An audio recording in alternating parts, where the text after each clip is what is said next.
Thank you and good evening once again. Please may I welcome everyone to this meeting of Council in the Council Chamber at Castle Hill, Winchester.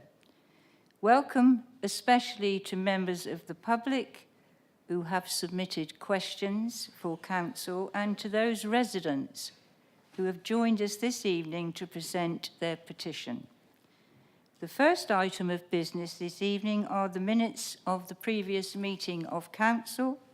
Members, the minutes of the ordinary meeting of Council held on the 20th of September 2023, which are set out on pages 9 to 15 of your agenda pack. Are these agreed as a correct record, please? Agreed. Thank you so much. So the next agenda item is disclosures of interest. Are there any disclosures of interest to be made regarding the business before us tonight? Yes, Councillor Beck. Thank you. I need to declare an interest in the motion relating to fossil fuels. It is a personal and prejudicial interest, so I will leave the room. Thank you. Councillor Porter. Thank you. Mine's a personal but non-prejudicial interest. I'm a county councillor as well, so I don't think there's anything particular that relates to that for this evening, but just in case it does, I'm just raising it now. Thank you. Councillor Todd. Thank you, Madam Mayor. I also need to declare a personal but non-prejudicial interest as a member of the County Council, since there are some questions and other items which relate to the County Council. Thank you. Councillor Lurney. Thank you, Madam Mayor. I wish to declare a personal and prejudicial interest in item 8C, the motion, and like Councillor Becker, I will be leaving the room. Councillor Godfrey. Thank you, Madam Mayor. As an employee of Hampshire County Council and therefore a contributor to the local government pension scheme of Hampshire, I have an interest in that third motion. However, I am not affected by any decision that might be made tonight any differently to any other contributor. So I believe it's a personal interest, not a prejudicial interest. I will remain and speak. Thank you very much, Councillor Godfrey. Now, the next agenda item are announcements, and members, do you mind if I just highlight some of the many events that I am to attend during the festive season? On Saturday, the 9th of December, I'll be attending the Winchester Philharmonic Choir Family Carol Concert at Winchester College. The following day, it is the St. John's Ambulance Christmas celebration at the Holy Trinity Church, Winchester.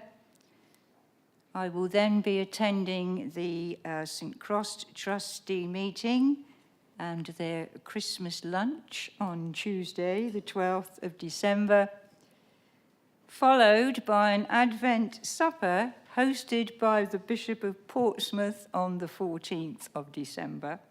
But I would particularly like to highlight the next event that I'm to attend, which is the Winchester Samaritans Christmas Carol Concert on Friday, the 15th of December. This will take place in St. Peter's Church in Jewellery Street and is one of the largest fundraising events of the year, and everyone is welcome to purchase a ticket. And on Sunday, the 17th of December, it is the Wesley Methodist Church Community Carol Service. And the following day, I'll be reading a lesson at the annual Winchester Cathedral Carol Service. But before I do the very final thing, may I mention Chris Pines, who was Mayor of Winchester 2007-2008, so obviously a city councillor. Unfortunately, he is seriously very ill and in Winchester Hospice, so that's where he will be, as he says in his own words, this is, you can tell them all, this is where I'm staying until the end. But I thought it would be nice if I just mentioned it. I know some councillors didn't work with him or didn't know him, but for those of us that did, he's not too good. So I just thought I'd say it. And one final thing, if you don't mind, on December the 6th at Abbey House between 12 noon and 2 p.m, mince pie, mulled wine. It would be lovely to see you if you would like to come along. And if you could just let Jane, my secretary, know, that would be lovely. Thank you. And thank you for listening to all that. And Mr. Macebearer, thank you so much, sir. And you may leave now if you wish. Thank you.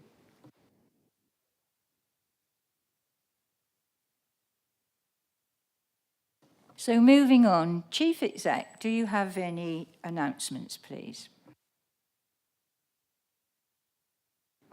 Thank you, Madam Mayor. Good evening, members. I have apologies this evening from Councillor Vivian Atchwell and Councillor Sudhakar Atchwell, Councillor Bolton, Councillor Edwards, Councillor Isaacs, Councillor Pearson, Councillor Reach, Councillor Reid and Councillor Warwick.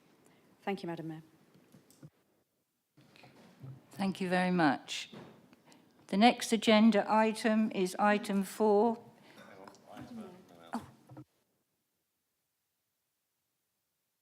I do apologise, Councillor Horrell, sorry.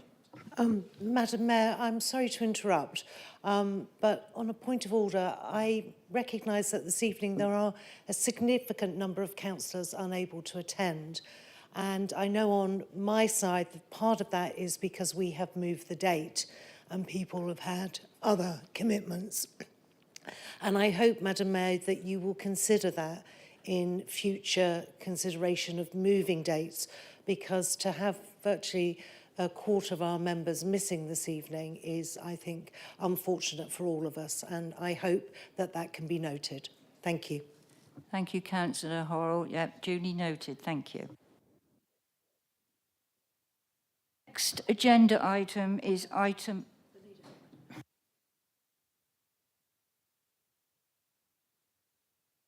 I'm so sorry. Leader, Councillor Todd, thank you. Thank you very much indeed, Madam Mayor, and thank you also for sharing the news about Chris Pines, who was often a challenging colleague, but whose absolute integrity and commitment to the people of Winchester was never in doubt. Earlier today, I received an email from the Hampshire NHS Integrated Care Board, the so-called ICB, about modernising our hospitals and health services. This outlines some major changes to the services provided in Winchester and Basingstoke, and outlined a preferred way forward which involves building a new hospital near Junction 7 of the M3. There is a desperate need for more investment in Basingstoke and Winchester hospitals. The buildings at Basingstoke Hospital in particular are in very poor shape, so that the fact that money may be available to do this is very welcome, although also, given promises previously made, years overdue. We need more investment in the county hospital, and the City Council will work closely and constructively with the ICB and Hospital Trust to bring extra investment to our city. That said, today's announcement leaves a lot of really important questions unanswered. Like many local residents, some of what's being reported leaves me really concerned. If all we get is the headline of closing A&E, that's not acceptable. The statement that has been issued says that Winchester will get, quote, 24/7 urgent treatment and a same-day emergency care service, unquote. But it doesn't say what this means. What will happen if, for example, a parent turns up at the county hospital with a sick child at 3 a.m? From what we've seen so far, that isn't clear. And the City Council has been asking for guarantees on this point for some time, and we will continue to do so. The other concern I have arising from the announcement is that services will be allowed to decline and staff be left in limbo while the NHS and government grind through the bureaucracy needed to decide on, design and build a new hospital in Basingstoke and refurbish Winchester. This mustn't drag on. A big promise to deliver a better hospital in several years' time is no use to us if we do not have the services we need now. These are important questions to be answered, and throughout the entire process we have been clear that we want councillors to have a role in scrutinising the plans that will be presented. I can therefore confirm that, with the agreement of the Chair, the Health and Environment Policy Committee will hold a special meeting at the end of January to consider the details of the proposals with a presentation from the hospital team. All members are welcome to attend that meeting, and the feedback will inform the Council's consultation response. Thank you, Madam Mayor. Thank you, Leader. Appreciated.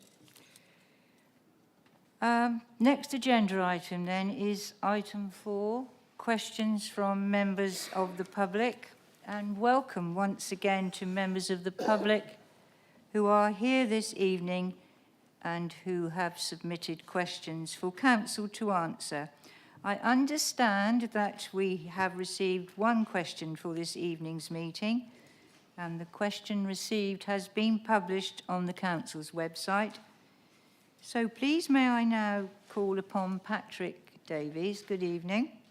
Mr. Davies, could you please address the meeting using the microphone?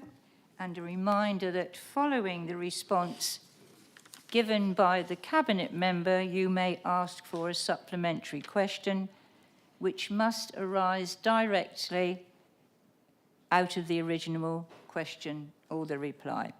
So over to you, sir. Thank you.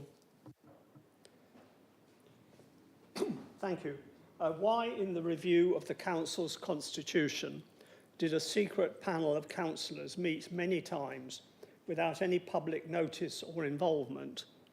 Why was the existence of panels, reference groups, and other informal bodies never considered in the review of the constitution at these secret panel meetings? Why did the Audit and Governance meeting not respond properly to the representations on this issue I raised at their last meeting?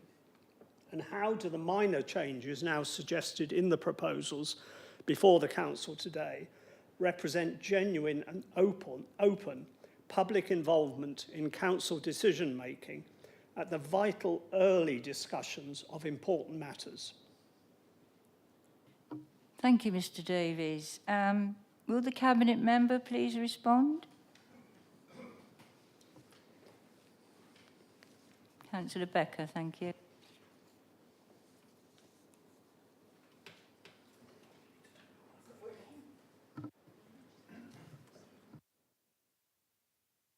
This one's working. We'll try that one instead. Thank you, Madam Mayor, and thank you, Mr. Davies, for your question. The review of the Council's constitution did not involve a secret panel of councillors. If it did, we didn't do a very good job, did we? The work was undertaken by the monitoring officer with the assistance of a cross-party working group, and the conclusion of that work was reported to the Audit and Governance Committee 3 weeks ago on the 9th of November, a meeting that you attended and you spoke at, raising the same question that you've asked tonight. So far from being a secret process, it's one that the public has been able to engage with, as your presence at that meeting and at the meeting tonight has demonstrated. You were advised at the Audit and Governance meeting that the use of informal working groups is very much ordinary working practice for councils across the country and in Parliament as well. In fact, the use of this type of informal group working is acknowledged as common practice for councils undertaking review of a constitution by the Centre for Governance and Scrutiny in their publication, The Review and Redrafting of Constitutions, Guidance for English Authorities. This administration is fully committed to public engagement, which is why we introduced the ability for members of the public to ask questions of full council when we took control in 2019, a right that you've exercised properly tonight, so thank you. The latest iteration of the Constitution, which we will be voting on later, takes this commitment further with new requirements to record meetings and to keep those recordings available. It formalises the right of the public to ask questions at Cabinet and clarifies decision-making processes. In fact, you have had a direct impact on the drafting of the Constitution, as we have now propose the inclusion of a definition of informal working groups in the Constitution. As you know, the content of what is included in the Constitution is detailed in law, and it is paramount that it clearly sets out the technical data and the technical detail of how a council's main decision-making systems operate and how it is to be used by councillors and officers alike. It should be a living document, one that reflects not only evolving practice and law, but also one that is periodically strengthened and refined to ensure that it stays relevant and consistent. The review that we have undertaken has been a light touch review. It has not been a wholesale review of the Constitution, and it has given particular attention to clarifying and formalising the rights of the members of the public whose participation we fully embrace and we encourage, and we have further extended in this latest version of the Constitution, which we still haven't agreed, I should note. Thank you. Thank you. Mr. Davies, would you like to ask a supplementary question, sir? Yes, please, if I may. First of all, can I ask for a copy of that response? Because it is difficult to pursue some of the matters that have just been referred to without having a copy in writing. Secondly, can I draw the councillor's attention to the fact that I have raised these issues many times over many years, and that I last raised them, apart from at the meeting we've already referred to, in May and June last year at a cabinet meeting and at a town forum meeting, and I was then promised responses, which I never received. Councillor Becker was vice chair of the town forum, having just given up the chair of that meeting, and the then chair gave specific undertakings to discuss with Councillor Todd as leader of the council how these matters would be taken forward, but nothing ever happened. Is Councillor Becker aware of that? Is she equally aware of the serious matter of the report that I referred to by Claire Lloyd-Jones in the Silver Hill debacle, when she specifically drew the council's attention to the dangers they were getting into with the use of working parties? Has she read that report? And if not, why not? Councillor Becker, would you like to respond? Thank you. Absolutely. In respect of the copy of the response, yes, it is already in the Constitution that a written version of the response will be provided to you following the meetings. That will absolutely be provided. I am aware that you have raised these issues over a number of years, and we have taken those into account. But as I say, the use of informal working groups is an absolutely ordinary practice. It is not a nefarious group of secret meetings. It is a way that councillors can come together to have free and frank discussions and to share ideas. Those ideas are then developed into policy, which is put before a council or a committee for decisions. No decisions are taken at informal working groups.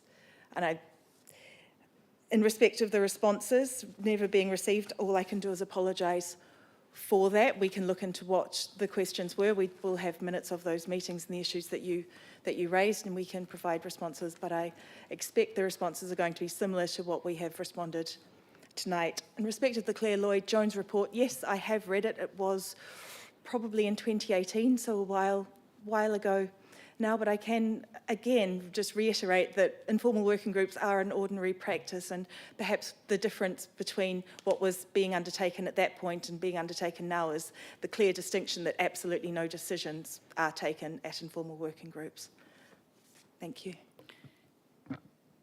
Thank you, Councillor Becker, and to you, Mr. Davies, for your question. Please may I remind you that your question and the answer will be published on the Council's website in due course. Mr. Davies, we would love you to stay if you wish, sir, but if not, an officer will assist you to the gallery if you wish. If not, we will say thank you very much indeed. Thank you, sir.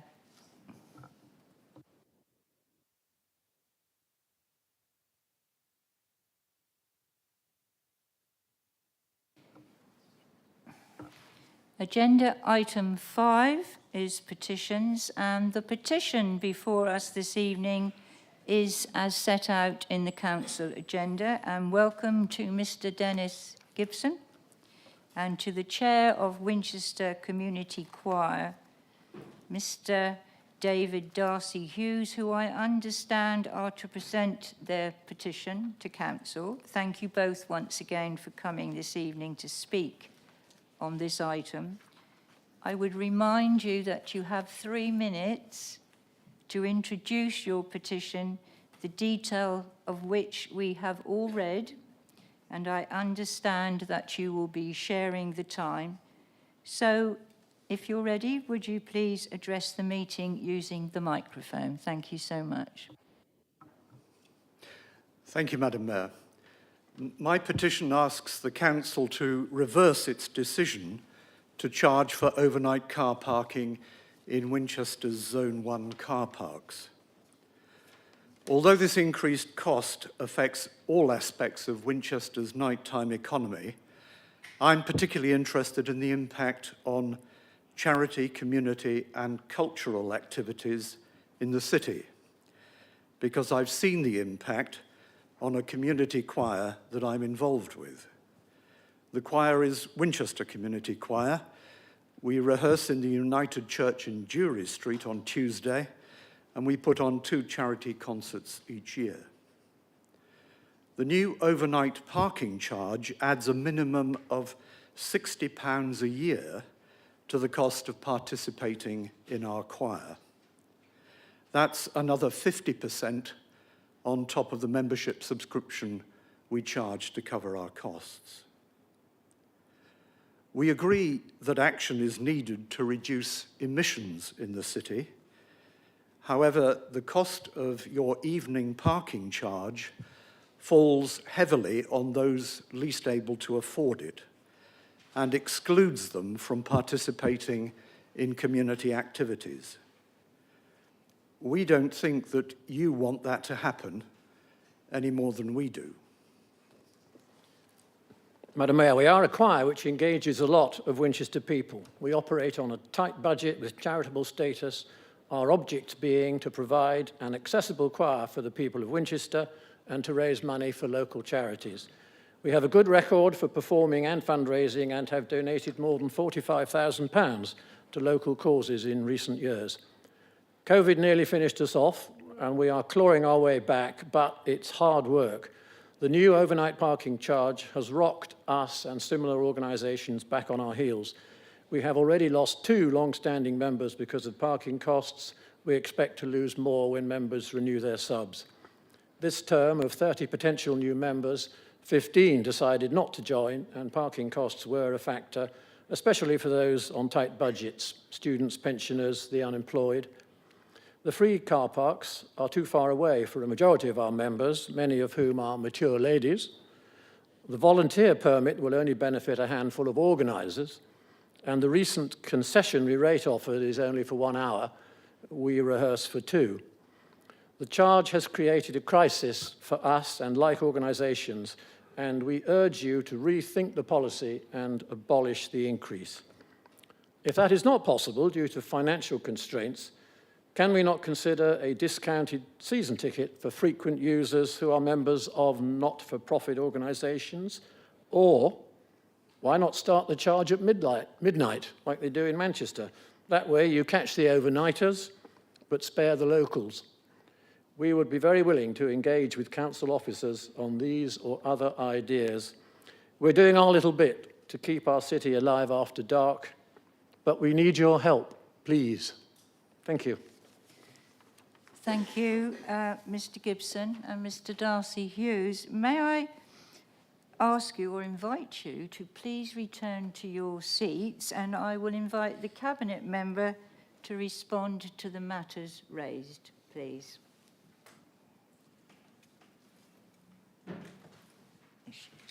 Thank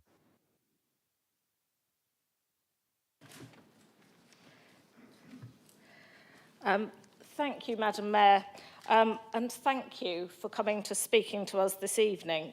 It is an important part of our local democracy that the public do have the right to make representations to councillors. Looking at the points made in the petition, I think it is important to emphasise that we don't want anyone coming into Winchester for the evening to pay for parking. And 1,250 spaces in our park and walk car parks remain free after 5 o'clock, offering less than a 10-minute walk to anywhere in the centre. We do continue to monitor the impact of all changes to tariffs, and going forward we will continue to engage with community groups and businesses within the city. I think it is worth noting that the Winchester bid footfall data shows no appreciable difference in the number of nighttime visitors to the city centre compared to the months before the tariff changes. The petition mentions evening hospitality workers. However, most of those start work before 7. The waitress who served me last night had started at noon and was going on late into the evening. And no one with a shift starting earlier than 7 will be paying extra because of the introduction of evening charges if they make what is a choice to use a central car park. We have also worked with subscription-based businesses who have very regular visitors, and their feedback has led to the introduction of the 1-hour tariff, which will go live tomorrow. The volunteer permit scheme is also now in place to enable those giving their evenings to provide services for those in need in our community to park close to where they are working without charge. And of course, there has been no change to the arrangements for those with blue badges who will continue to park for free in unbarriered car parks. But I think there is an important point here, members. In spring 2019, the Winchester Movement Strategy was agreed as policy by the then Conservative Cabinet with the support of the Liberal Democrats. Its 3 aims are to reduce city centre traffic, support healthier lifestyle choices and support sustainable growth. And a key work stream to achieve this was traffic demand management, using car parking supply and charging to encourage car sharing and the use of parking outside the city centre. The introduction of evening charging is part of the Council's long-term strategy to improve the quality of life for residents of the city and make it a more pleasant place to visit and spend time in. We understand that this has been a controversial change, but it is important that the Council doesn't lose sight of our overall goals. After all, community organisations are operating in our city at all times of the day when full parking charges are in operation, and on all days of the week.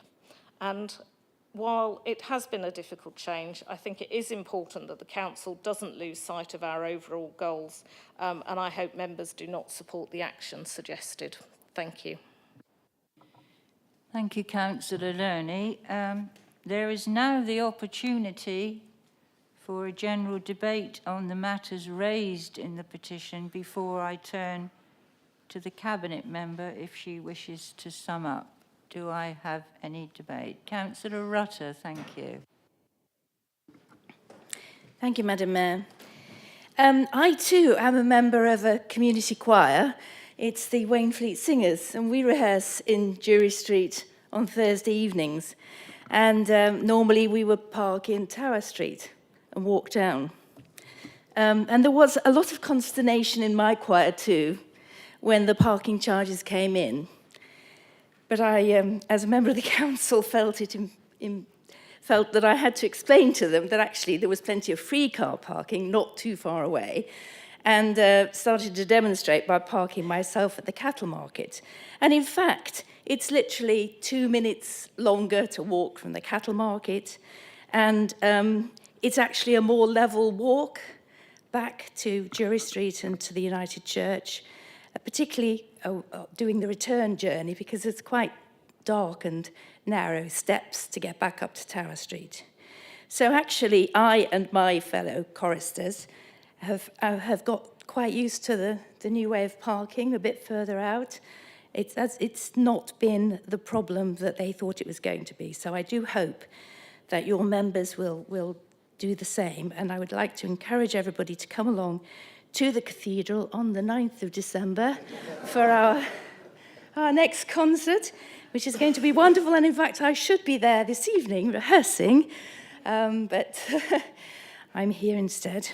But please do come along. It's going to be great 2 St Nicholas Masses to listen to. It's going to be great fun. But as I say, and I am a mature lady as well, but I can do the walk, and I'm sure that your members hopefully can too. But thank you for coming along this evening.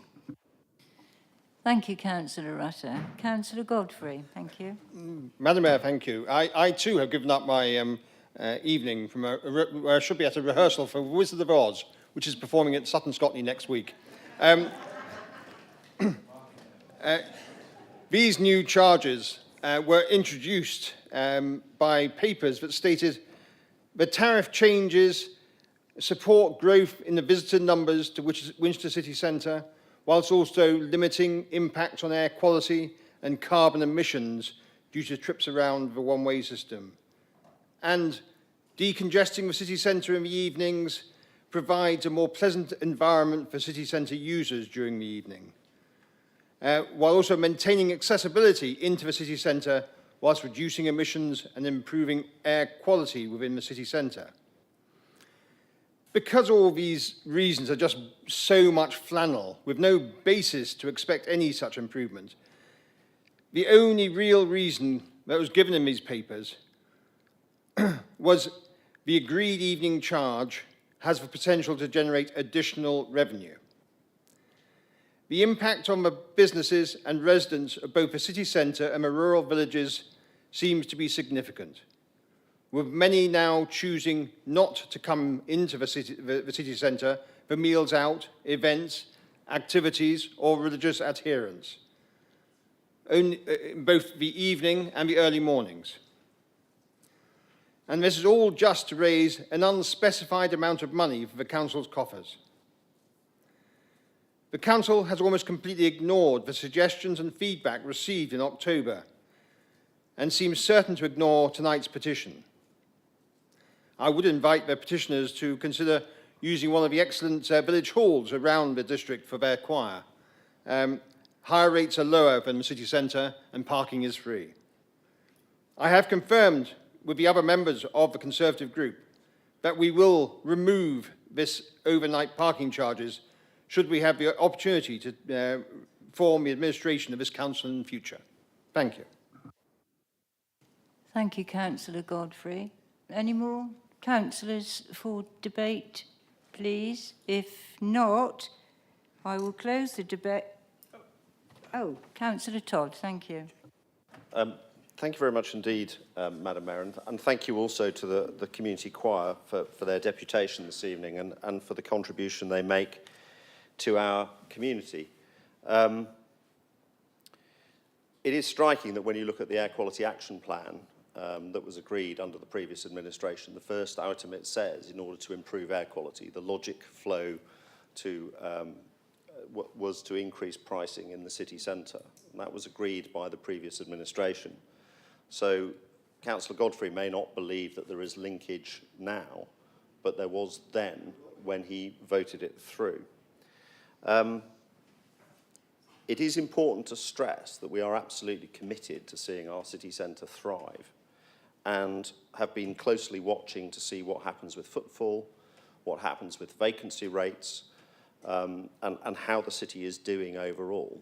And all the evidence we have for that says that the objectives that we set ourselves with this proposal, with this change, are being achieved. Now, there were some unintended consequences that happened, and therefore, as we receive feedback from the public about things that needed adjustment or change to the scheme, we made that adjustment or change. We have listened. We've also been very careful to see how we compare to other places. As people may know, it's now possible to spend up to £11 parking in the evening in Southampton, where they now charge the same rate in the evening as they do during the day, as they do in Portsmouth. If you choose to park in Oxford, it will cost you more. If you choose to park in Basingstoke or Guildford, you're also paying to park in the evening. So what we've done is not something that is inherently uncompetitive. But ultimately, the way we judge this is by the outcomes we achieve. Are we moving ahead with our plan to improve air quality in the centre? And are we doing it in a way which ensures that footfall remains high, that vacancy rates are low, and that businesses and the nighttime economy in Winchester continue to thrive? All the evidence we have says that we have managed that we have achieved that we are achieving both the objectives that we set out. And therefore, I'm fully supportive of my colleague, Councillor Lerney, in asking you not to support the proposals in the petition that we have before us tonight. Thank you, Councillor Todd. I now have Councillor Porter. Thank you.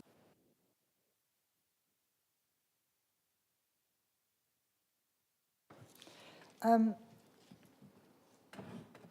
also a lady of older years, and although I don't think of myself as old, but I recently have been unable to walk quickly for quite some time, and recently underwent an operation that now means I can walk again more easily. And in fact, yesterday made the first attempt at a run or a trot, but didn't do terribly well at it, but I tried. But so during the time that I haven't been able to do that so well, I've used the opportunity to share with friends if I'm coming from a little further away, particularly if they're going to come to something specific where I know that I can make my way back with them as well as coming with them. So I do urge your fellow choir members to think about that as an alternative. And why I'm encouraging you to do that, to reduce the amount of traffic in the town, is because one of my jobs as a cabinet member is to create an air quality strategy and to monitor the air quality action plan that currently operates through the city. The air quality action plan acts like a bit of a spider coming out from the middle. So each of the roads, we monitor the air quality on each of those roads all the time. And I also have a rather privileged position of being able to see some air quality monitors right across the district that are the data is collected digitally and comes into me on my computer as well. I don't know the names of the people that have those monitors, but I know roughly where they are. And there's one that's just down from here, just towards the Hyde Street area, and one in St Cross. And they frequently change colour in the evening. I think it must, well, we don't know why, but that's part of why we're all monitoring, so that we can find out what happens. So just to say that just because there's not necessarily the opportunity for every single person to drive in and park in the centre, perhaps you could urge some people to think about sharing their cars, which might make at least a reduction in the cost for them and also make it easier for their colleague. The air quality action plan is coming forward in 2024. Every council is required to produce an air quality action plan, and we've been having a cross-party conversation about that, and some of the members that are on that are here tonight, some are not able to be here. But in that, we've definitely decided that we want to work for an improved air quality that's better than we have now over the next 5 to 10 years, and it's going to come up with items that we want to do within it. And I think it will be useful when we're doing that. It does actually go out to formal consultation, but I think it will be useful for us to continue that dialogue with groups like yourself so that we can make sure that we're really considering access for every single person in our district, and particularly the people that actually take a voluntary role in, or an enjoyable role in raising money for charity, because we know that it does you a lot of good as well as the people that you're raising money for. But I do think it's an interesting point that we have to challenge ourselves, and asking you to challenge yourselves as a choir to think how we can all do the things we want to do to get the air quality strategy for Winchester right for everybody, but also to get the air quality right for everybody as well. So I just wanted to mention that. Thank you. Thank you, Councillor Porter. Councillor Cook.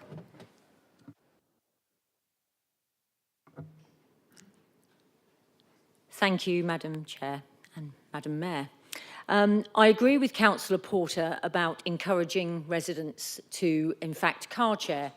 car share, should I say, not car chair, car share, as Councillor Greenberg and I often are trying to get our many residents to schools to car share.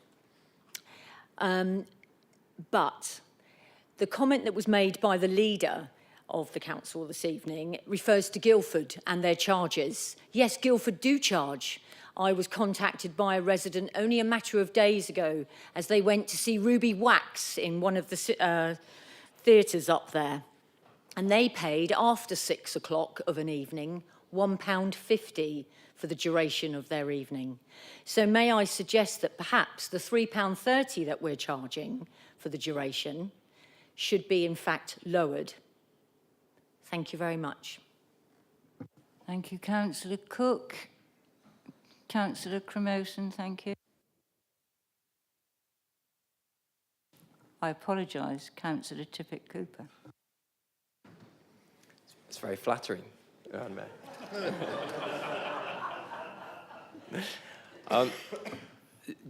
Just to add to this, I mean, the aims of this policy of improving air quality is so eloquently set out by Councillor Porter, and achieving safer streets in the city of Winchester. These aims are not flannel, as has been described. These aims are vital to so many people in Winchester, and I speak on behalf of young families, for example, who are looking for safer streets to walk in when they go and visit Winchester. They're looking for air that is clean. And these are the steps that we have to take as a council. Some of them are going to be inconvenient, some of them are going to be difficult, but we have to take them. So every single lever we can pull to achieve these sort of aims and make Winchester a place with cleaner air and safer streets is something we have to do. Thank you very much. Councillor Brooke, I believe. Thank you, Madam Mayor. I just wanted to respond on this to say the leader has mentioned that we seem to be achieving the right balance between reducing cars in the city centre and maintaining the strong nighttime economy. And it's clear that he's not going to support the petition this evening. I wanted to ask the question that in however months' time, when we finally get the report through on how much emissions and the air quality has actually been improved as a result of this measure, will the actions then be, the charges then be reviewed if the difference there is also as insignificant as they claim the footfall is? Thank you, Councillor Brooke. Any more councillors that wish to add to the debate? Councillor Thompson, thank you. Thank you, Madam Mayor. I wasn't going to speak in this debate, but I feel I really do need to. As you know, I represent the City Council on the Winchester Bid Board, and I meet with them on a monthly basis. And I can absolutely confirm that actually our footfall figures have not been affected by this increase. Of course, we will keep a close eye on what's happening, because there is, there is no way we want our nighttime economy or even the footfall in the high street or our daytime economy to be suffering anyway. We absolutely support businesses in the town centre and indeed across the district. But I think it is worth just pointing out that, as the leader has said, the movement strategy is part of this. And are you now saying that you're not in support of the ideals of the movement strategy that everybody agreed to in 2018? And are you also saying that you don't agree with the air quality strategy that we have? Because surely we have lots of residents who live absolutely in the centre of Winchester, and they all want to live long and healthy lives and not be affected by the emissions of cars, and they want, well, basically they just want to live a long and healthy life, and we ought to be doing all we can to actually achieve that. Thank you.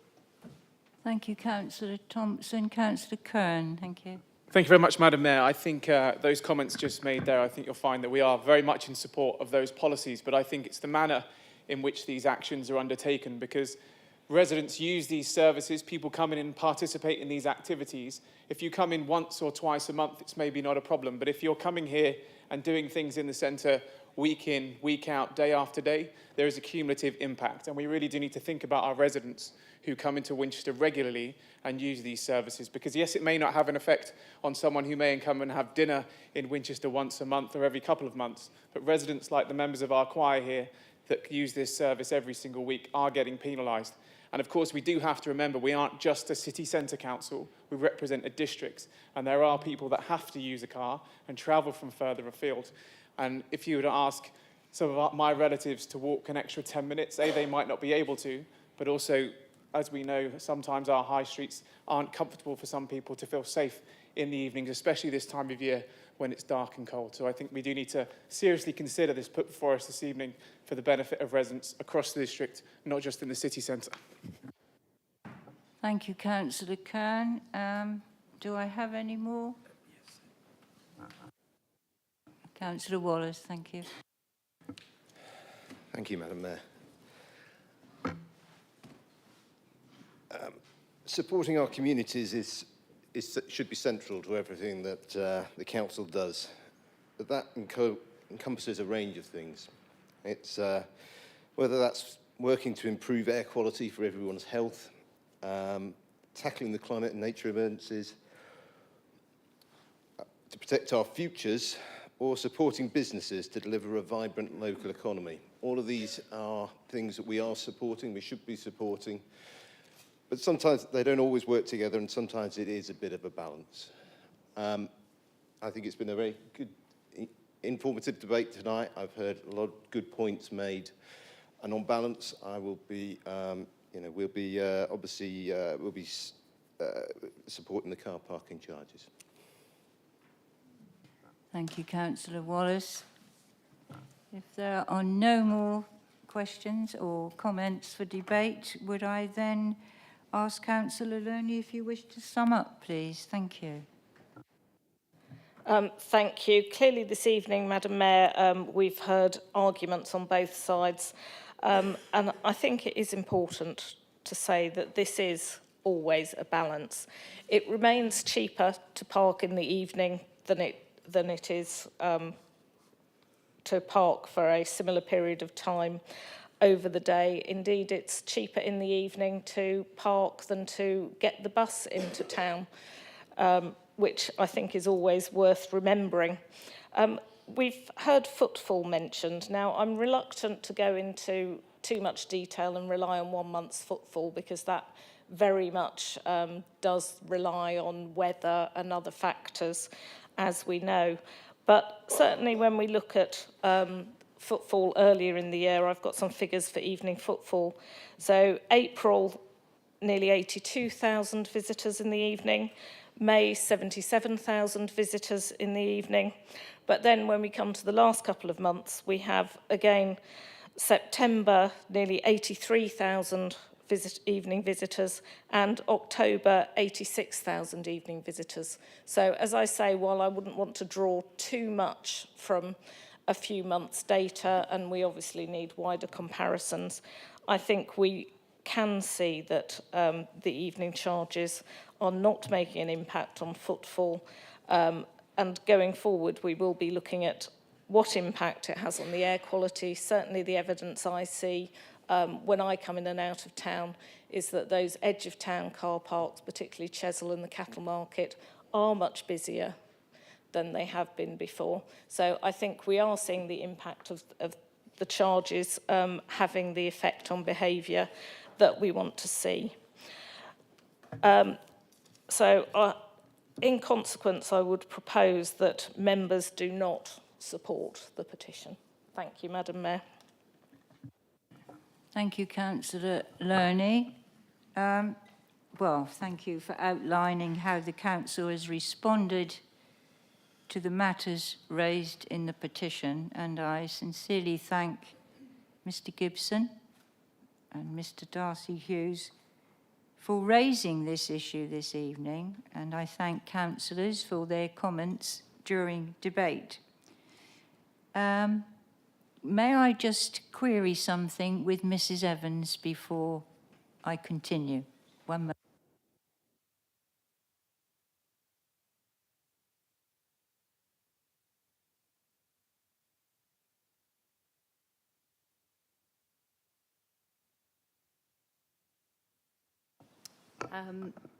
Thank you, Madam Mayor. The petition scheme as it is drafted allows for the petition to be presented here at full council and then also allows for a 20-minute debate. This has happened and I am satisfied as the monitoring officer that we have fulfilled that obligation. So, Madam Mayor, this does not go to the vote. Thank you. Thank you, Mrs. Evans. So, gentlemen, you're very welcome to stay for the remainder of the meeting, and an officer would assist you to the public gallery if you so wish. But thank you so much, very much appreciated. Thank you.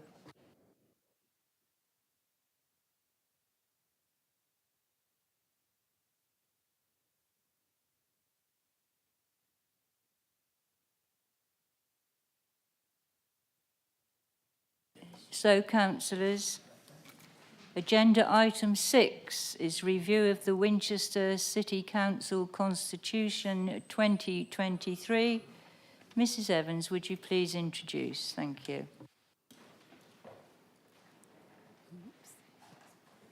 Yes, thank you, Madam Mayor. Agenda item 6 is report reference CL169 and is regarding the review of the Winchester City Council Constitution 2023. And this is included in your agenda pack on pages 17 to 264.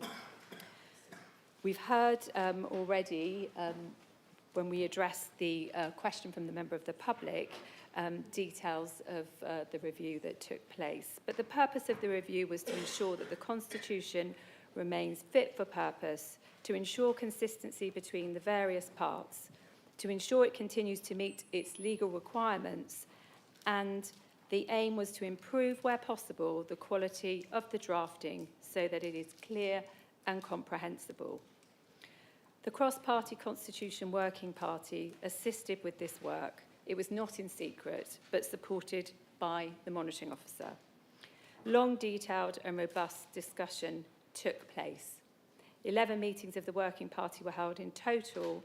Those matters agreed and proposed have been included. Madam Mayor, a reminder that the changes to the Council's constitution proposed by the Constitution Working Party were considered by the Audit and Governance Committee on the 9th of November of this year. Following its detailed consideration, additional revisions were recommended.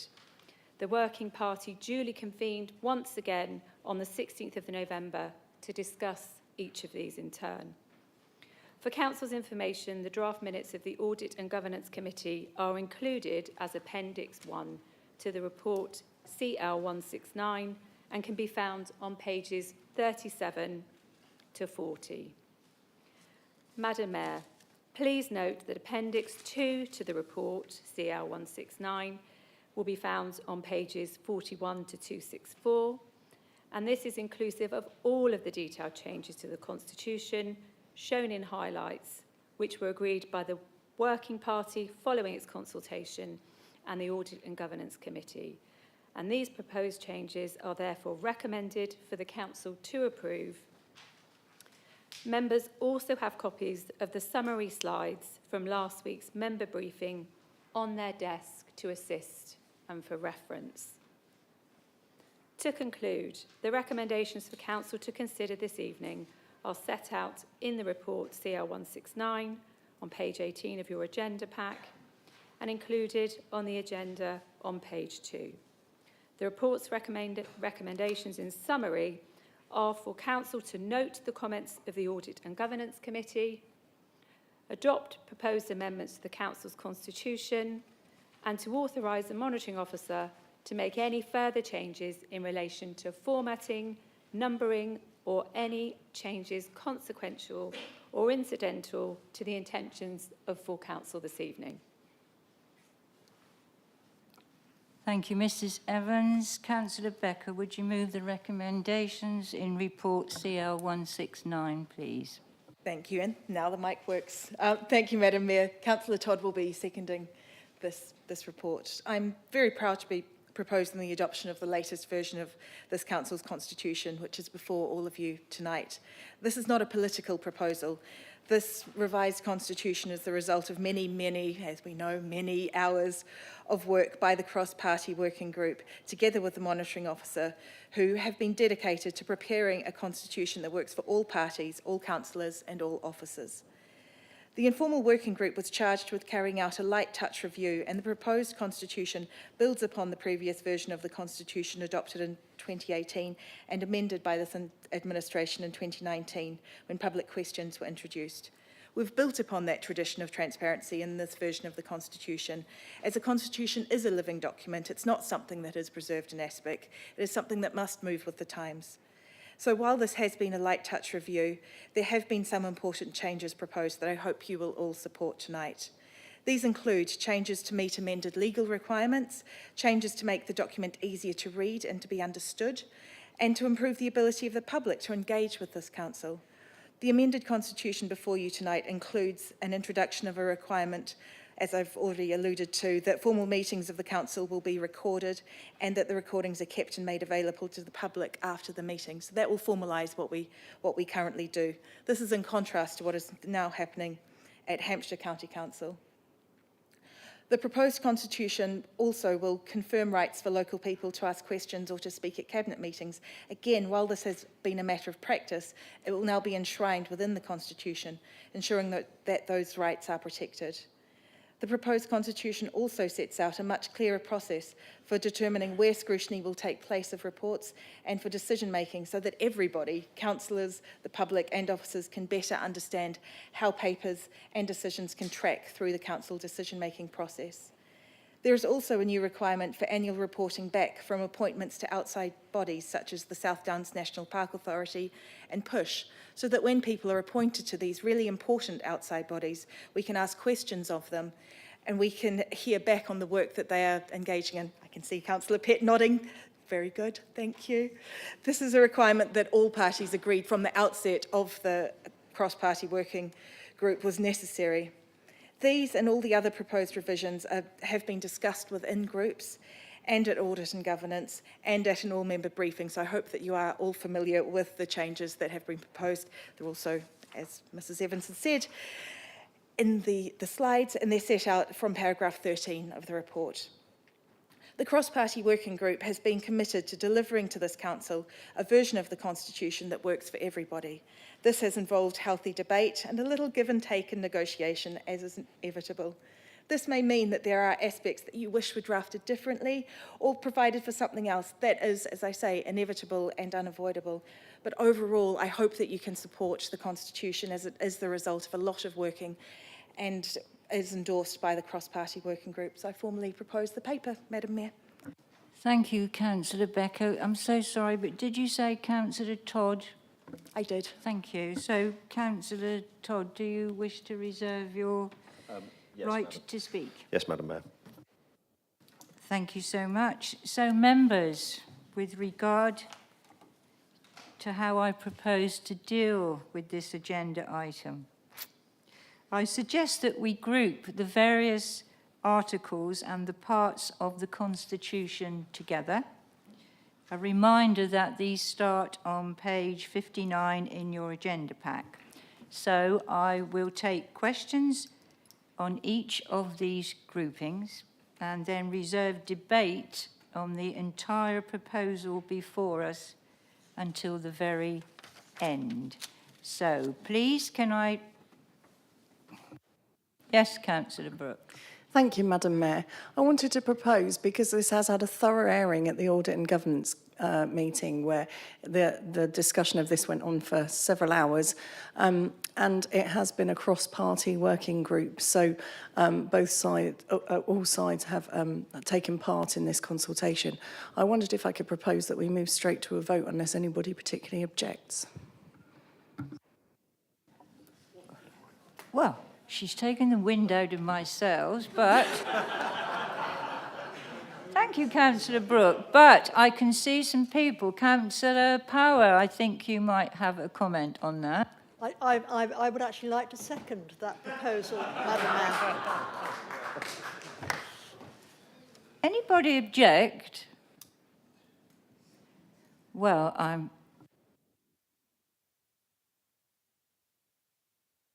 And as they say in some theatres, and I love you all, thank you so much. So, just one moment, please. So can we go straight in, Mrs. Evans, is that all right? Can we go straight through now to a vote? Yes, yes, Madam Mayor. Have you asked the full council if there is any debate at all? So we've said no to questions. Well, I haven't, because I assumed, but... Any debate? Any debate, then? Oh, then the we second did. Councillor Power seconded it. Oh, Councillor Power seconded Councillor Brooks' proposal. Thank you, Madam Mayor. And then prior to going to the vote is an opportunity to ask the seconder of this initial proposal whether they would like to speak before we go to the vote. Thank you. So, I would like to express thanks for the people who made sure that we kept the clause that enabling us to go straight to a vote, and to the two councillors who have proposed and seconded that we do so. On a serious note, there were a lot of people who worked extremely hard on this, both officers and members of all parties who put in, really did the hours in order to do this work. Also the members of the Audit and Governance Committee. So it has been a genuine, I don't know if labour of love, but labour of constitutional nicety. And that work is greatly appreciated. And yes, I would support moving straight to a vote, and I would hope that the council could back this unanimously. should I ask for debate, though, or is that too late now? Okay, right, we're going straight to the vote. Those in... Oh, recommendations. We are voting for, ladies and gentlemen. The council is asked to note the comments and recommendations of the Audit and Governance Committee as set out in Appendix 1, to adopt the proposed amendments to the council's constitution as set out in Appendix 2, and that the monitoring officer be authorised to make any necessary further changes to the proposed amendments to the council's constitution in relation to formatting, numbering, or such other changes consequential or incidental to the intentions of full council. Those in favour, please. Madam Mayor, that's unanimous. Thank you, Madam Mayor. Well, thank you so much.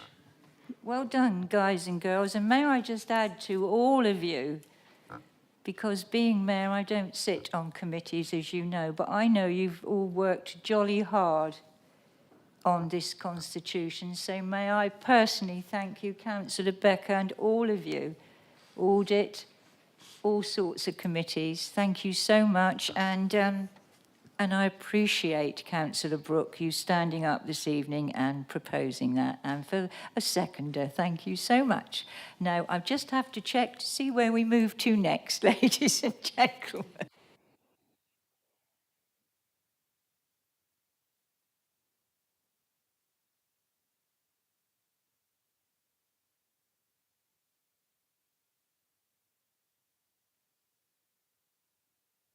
Item 7 is to consider and determine the following recommendation minute of Cabinet held on the 21st of November 2023, 59 Colebrook Street. Refurbishment and conversion to shared accommodation for use by Ukrainian and Afghanistan guests, CAB 3433 refers to that. So, Councillor Westwood, thank you. Thank you, Madam Mayor. I would move this motion to paper.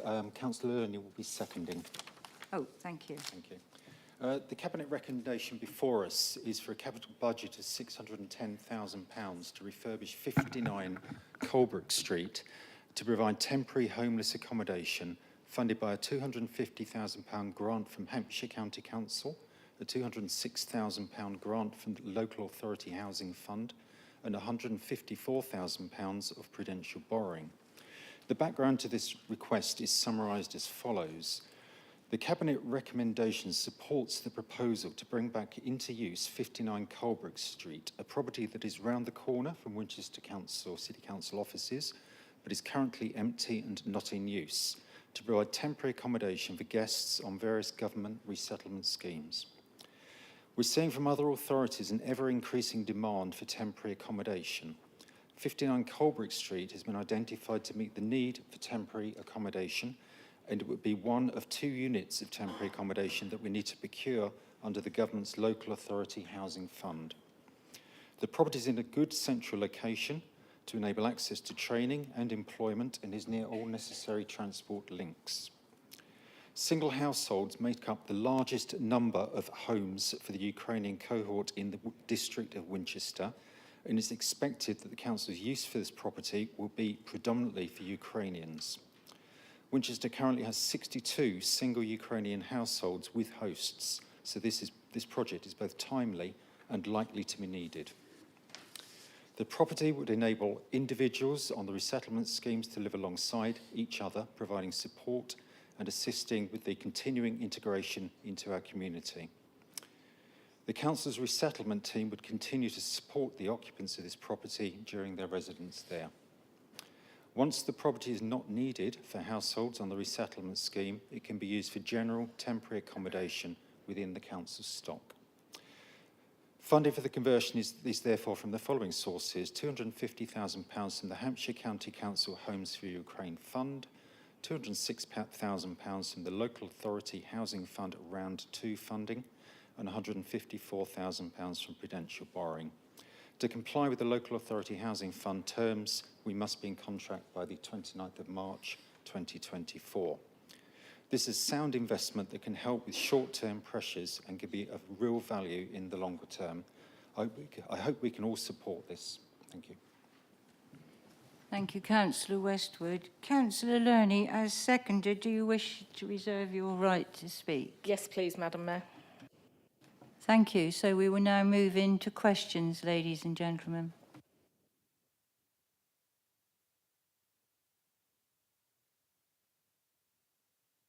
No questions? Thank you. Debate then. Thank you. Councillor Horrell.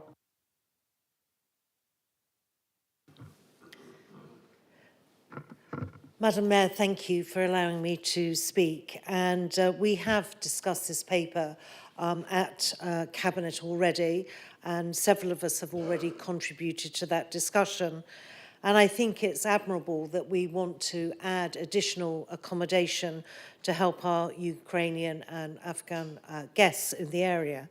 We know that many of them do want to stay, and some are coming to the end of their time with their host families.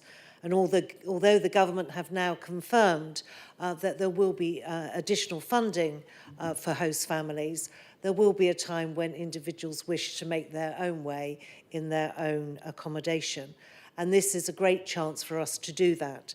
And Madam Mayor, because we're obviously receiving funds from the county as part of the Ukrainian monies and also the local authority fund, that is helping us to actually bring this accommodation to a good standard.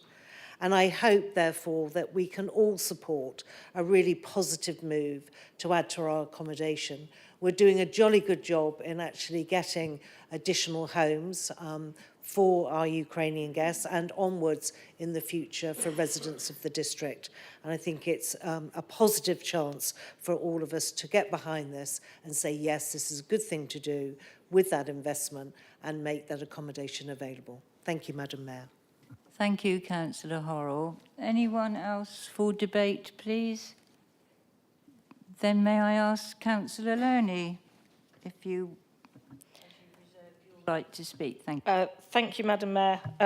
In the light of the earlier decision by Council, and as Councillor Horrell has pretty much said what I wanted to say, then I would just urge members to support this motion. Thank you so much. Councillor Westwood, would you like to sum up? Thank you, Madam Mayor. Yes, I think this is such an important area that we invest in the facilities for our Ukrainian guests, and this is a very needed step forwards. But more importantly, if we look at the homelessness numbers that are presenting to Winchester Council and other local authorities across the district, we are seeing increasing numbers, and this is a very vital and needed addition to our temporary accommodation facilities within the Winchester district. So I would urge members to support this as well. Thank you. So, ladies and gentlemen, I'm going to ask you now, please can I see a show of hands? All those in favour, please.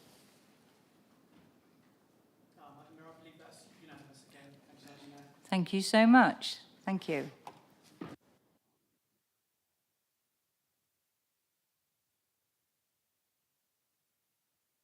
Thank you, ladies and gentlemen. So the next item of business this evening is agenda item 8, which is the council to consider notices of motion, and we have 3 motions this evening.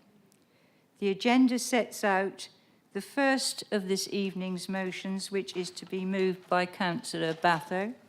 Councillor Batho, do you have a seconder for your motion, please? Yes, Madam Mayor. Councillor Porter is seconding. Thank you. Thank you. Councillor Porter, do you wish to reserve your right to speak? Councillor Batho, would you then please present your motion, and may I remind you that you have a maximum of 8 minutes. Thank you. Thank you, Madam Mayor. This council has a proud record of protecting vulnerable people and the environment. Winchester City Council declared a climate emergency in June 2019, and previous full council motions have supported a City of Sanctuary in January 22 and declared a nature emergency in September 2023. By supporting the Local Government Association call for a ban on the sale and manufacture of disposable vapes by 2024, this motion seeks to protect our vulnerable young people from exploitation and the environment from a growing unsustainable waste stream. Years of health messaging and legislation to curb smoking led to encouraging reductions in the numbers addicted to cigarettes. According to the ONS, the largest decrease in smoking prevalence was among those aged 18 to 24 years. Almost 26% of this group smoked in 2011, compared to just 13% in 2021, a halving of those blighted by the effects of smoking. Electronic cigarettes emerged on the UK market at around the time of the 2007 Royal College of Physicians report, which advocated making alternative sources of medicinal nicotine available to smokers as a competitive and non-medical alternative to tobacco. Initially, there were few concerns about the wider use of these products. Indeed, a report from Public Health England, published in 2014, stated there have been some suggestions that among non-smokers, electronic cigarettes might be used as a gateway to smoking and promoting smoking uptake, a nicotine addiction, particularly among young people, children and young people. However, to date, there is no data supporting this claim. Experimentation with electronic cigarettes among non-smoking children in the UK is currently rare, and only about 1% of 16 to 18-year-old never smokers have experimented to electronic cigarettes, and few, if any, progress to sustained use. That was in 2014. Since the introduction of disposable and single-use vaping products in 2015, there has been a significant increase in the availability of these, which are cheaper and easier for children to access. Indeed, the latest data from the ASH Smoking-Free GB Youth Survey in 2022 found that the prevalence of vaping amongst 11 to 18-year-olds has increased from 4% in 2021 to 8.6% in 2022. Worryingly, a significant number of children buy vaping products directly from newsagents or supermarkets, no doubt further encouraged by the insidious marketing of certain products with brightly coloured packaging and flavours such as bubblegum. Local authorities have recently had to take enforcement action against shops illegally selling vaping products to youngsters. Since September 2023, Hampshire County Council Trading Standards Service have seized over 10,500 illegal vapes, with the retail value estimated at 153,000, and in one instance, over 40,000 of stock was removed from a single shop. Disposable and single-use vaping products are also a serious hazard to the environment and the waste collection process. A report by Material Focus in 2022 states that 14 million single-use vapes are bought each month. Over 50% of single-use vapes get thrown away. Of those 1.3 million single-use vapes thrown away every week, or 5.4 million every month, while each vape contains only just 0.15 of grams of lithium, the scale of the waste means that about 10 tons of the metal, equivalent to batteries inside 1,200 electric vehicles, is ending up in landfill. In July 22, the UK government published Resilience for the Future, the UK's critical mineral strategy, which assessed lithium as being of highly critical to the UK. Lithium demand for batteries is forecast to increase 5-fold by 2030. Producing the metal is a complex process that uses huge amounts of energy and water. Lithium is going to fuel the green economy. It is in your laptop, it's in your mobile phone, it's in electric cars. This is the material that we are absolutely relying on to shift away from fossil fuels. We need to take care of every bit of lithium. We can't just throw the material away. It really is madness in a climate emergency. As a waste collection authority, it is also worrying that there are now more than 700 fires in bin lorries and recycling centres caused by batteries that are dumped into general waste. Disposable vapes are an inherently unsustainable product, meaning an outright ban remains the most effective solution to this problem. So, I ask you to approve the motion which calls on the Council to support the Local Government Association call for a ban on the sale and manufacture of disposable vapes by 2024, and that disposable vaping products be regulated through the Environmental Protection Act 1990 in a similar way as other single-use items, such as bans on plastic straws. That the leader to write to the Secretary of State for Health and Social Care to express the Council's support for the banning of disposable vaping products detailed in this motion. That the Council should respond to any future consultation on the banning of the sale and manufacture of disposable vaping products by supporting such a ban. Thank you, Madam Mayor. Thank you very much. The Council, you now have 20 minutes to debate this motion. So we're into debate now, please.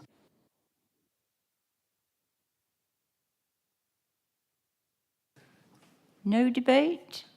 Oh.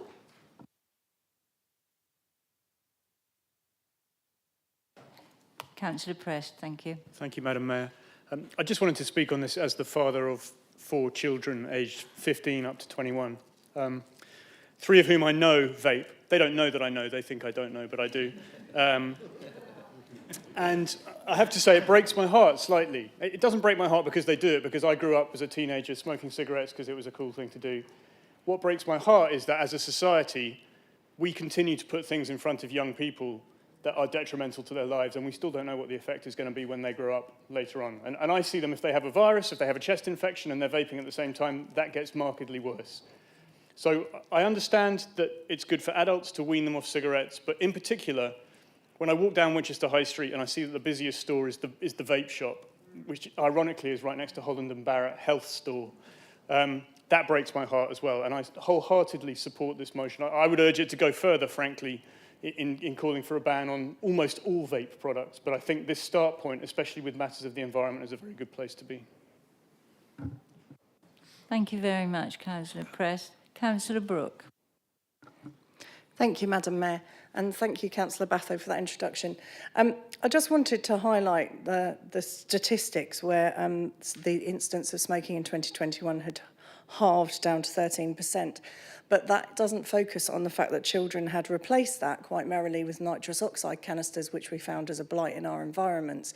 It seems to me that children will always rebel in some way, be that underage drinking, smoking, and since that became harder, they then moved to things such as nitrous oxide, which they could get their hands on more freely. There are conflicting reports, particularly across states in America, where some have implemented different rules. And in one state, they found that by banning flavours of vapes, smoking went up by 38%. I think the data on this isn't conclusive enough yet. I understand the lack of recyclability of disposable vapes. However, the risks that causes through unintended consequences to bringing back people to smoking, etc. I don't think we're qualified. I don't think we have the data to fully make that decision. So I can't support or refute this evening. Thank you, Councillor Brooke. Anyone else for debate? Councillor Loney. Thank you. I too am very much in support of this motion.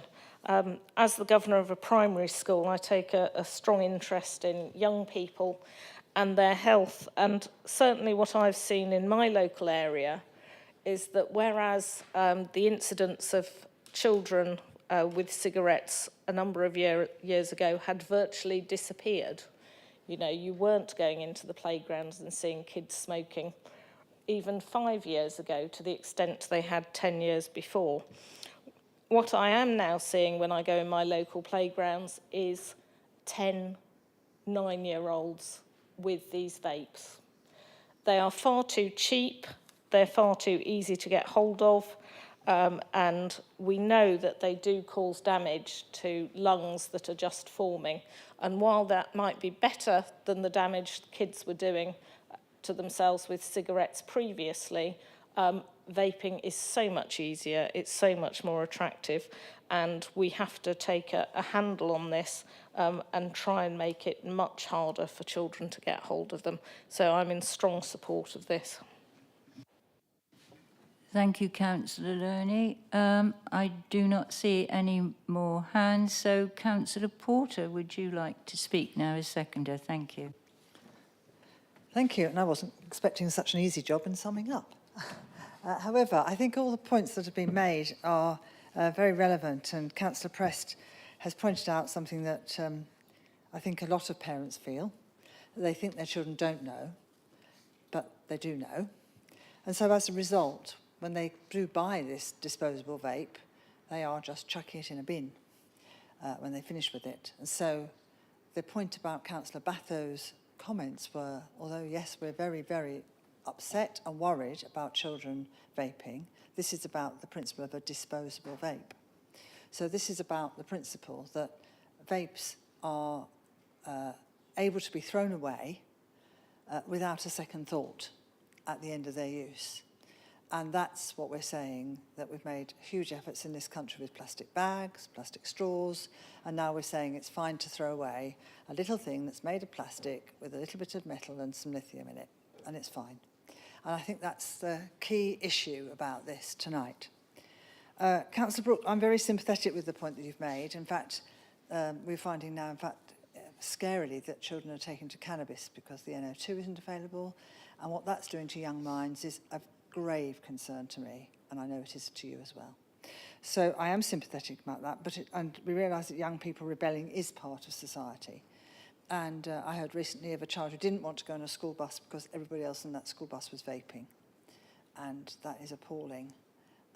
But again, that's about the health of a child, and like you, I can't necessarily tell you whether in 10 years' time that's going to make a difference to that child, but I do know that we have said again, for our planet, we do not want to be throwing vapes away. I understand that about 4.7 million vapes, people vape in this country, and 2.7 million of them use disposable vapes, and the other 2 million are using, well, it's said that they're not using disposable vapes, but only it's estimated about 17%, according to the data, that are actually using reusable vaping machines. I don't know what you call it, units, machines? But that's something that is important. And I think that we know that 50% of e-cigarette users across the country use the disposable types.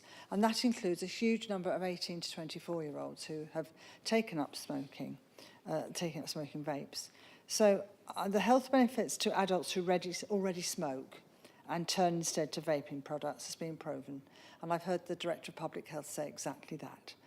But the introduction of one-use disposable vapes with flavours which are attractive to children, and there are products for adults who've never smoked a cigarette and are not already addicted to nicotine, is very regrettable. And I don't think that any of us imagined those outcomes originally envisaged. And in fact, I remember talking to someone who was working for a cigarette company who was very proud that he was working on vaping, this is probably a decade ago, saying that we're going to stop the nation smoking without the agony of having to come off the cigarettes. But that hasn't quite worked that way. So the growth in this market's been phenomenal. The substances within them are unregulated, and the public throw away empty products made from unrecyclable plastic. And that's the danger that we're talking about today. And also, those fluids have got metals in the fluids and in the cases. So it's not just in one place. Excuse me, I'm struggling up this paper. These products can be recycled within small electrical waste. And as we've said, the users, and as Councillor Lerner has said, she's seeing very young children not even understanding what they're doing with those pieces of plastic and metal. They throw them away in general waste and mistakenly place them in a recycling bin, creating a dangerous fire risk at the sorting unit. And in fact, tonight I've been with one of our recyclers around the area, commercial recyclers, and they have had a number of fires in their machinery. They're sorting cardboard, and that machinery has gone up in flames because of a lithium battery that's just stuck in to the cardboard and just been chucked in by somebody. So some vaping products are even wrongly advertised as a greener alternative. Only this week, the Advertising Standards Authority has instructed one manufacturer to ensure that their ads must not appear again and that future campaigns don't mislead about the environmental impact or benefit of the products. I'd love to tell you which one, but I certainly don't wish to advertise them myself. But James Ward, who is a campaigner at Ad Free Cities, called for a total ban on advertising vapes at all. Just as cigarettes scar the bodies of smokers, so has the rise in popularity of disposable vapes left a toxic legacy of plastic and harmful battery metals on our environment, he said. So just to ban plastic straws, but not to ban these one-use disposable plastic products, is just not logical. So this might have been a relevant subject for future scrutiny, I think. But actually, I hope that we all agree, members, that disposable, one-use products sold in such huge numbers every day are not good for the environment. By voting for this motion today, you'll be confirming this council's aim to ban disposable, one-use vapes and reduce the impact of yet another disposable but unrecyclable product on our waste stream. Thank you. Thank you, Councillor Porter. I will now close this debate of Councillor Batho's motion, but Councillor Batho, you may, I'm going to ask you, exercise your right of reply to the debate if you wish, sir. Thank you, Madam Mayor. Yes, I'd like just to add a few additional words. I'd like to thank Councillor Press for his words with regard to his offspring, his children. I'm sure it's a worry that many parents have. I likewise, and he's aware of this, also have 4 teenage boys. I'm hopeful that they haven't taken up vaping, but as you say, the problem with vaping is that, unlike cigarettes, it's a much more discreet way of consuming or inhaling tobacco, or not tobacco, but nicotine, and its associated and the associated products that are put into the vapes. So this discreteness actually makes it even more difficult to be aware as to whether people are actually vaping or not. I take Councillor Brooks' points about the uncertainty of the science and the background to what we've talked about today. However, looking at what I'm putting forward as a proposal, we're looking here at the disposable nature of some of the vapes, and it's actually as much about the health benefits or the health impact on our young people as the impact on the environment that this motion is being brought forward for. It is the amount of the lithium that we are going to need for the economy in the future, and the fact that we're actually just disposing of that and throwing that away is a main part of the proposal here. It is to actually make sure that we're not disposing of items which are going to be required for our future, but also then putting into our waste stream a product that is actually very difficult to work with, and as Councillor Porter has said, has caused issues in our waste streams with fires in not only bin lorries but also in the actual processing plants themselves. So I would urge you to support this motion to protect our environment and to protect our young people. Thank you. Thank you, Councillor Batho. So, ladies and gentlemen, I will now ask for a show of hands to vote on Councillor Batho's motion. All those in favour, please.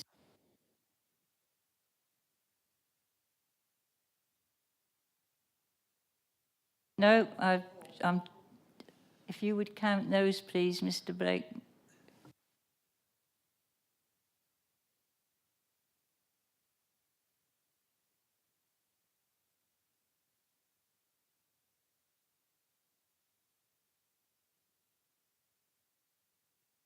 Those against, please. Abstentions? Thank you so much, councillors. And so that motion is agreed. Thank you so much. Thank you. So the agenda sets out the second of this evening's motions, which is to be moved by Councillor Godfrey. Councillor Godfrey, do you have a seconder, please? Councillor Brooke, Madam Mayor. Thank you. And Councillor Brooke, do you wish to reserve your right to speak? Yes, please, Madam Mayor. Right. Councillor Godfrey, thank you. Would you present the motion and a maximum of 8 minutes? Thank you, sir. Thank you, Madam Mayor.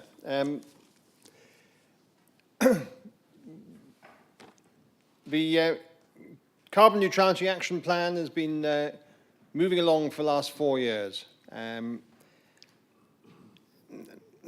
If you're going to do anything worthwhile, then you mustn't just pretend to do it by shouting loudly or waving flags or doing something to try and make people believe that you've delivered what you said you were going to do. And you must not try and do it too quickly.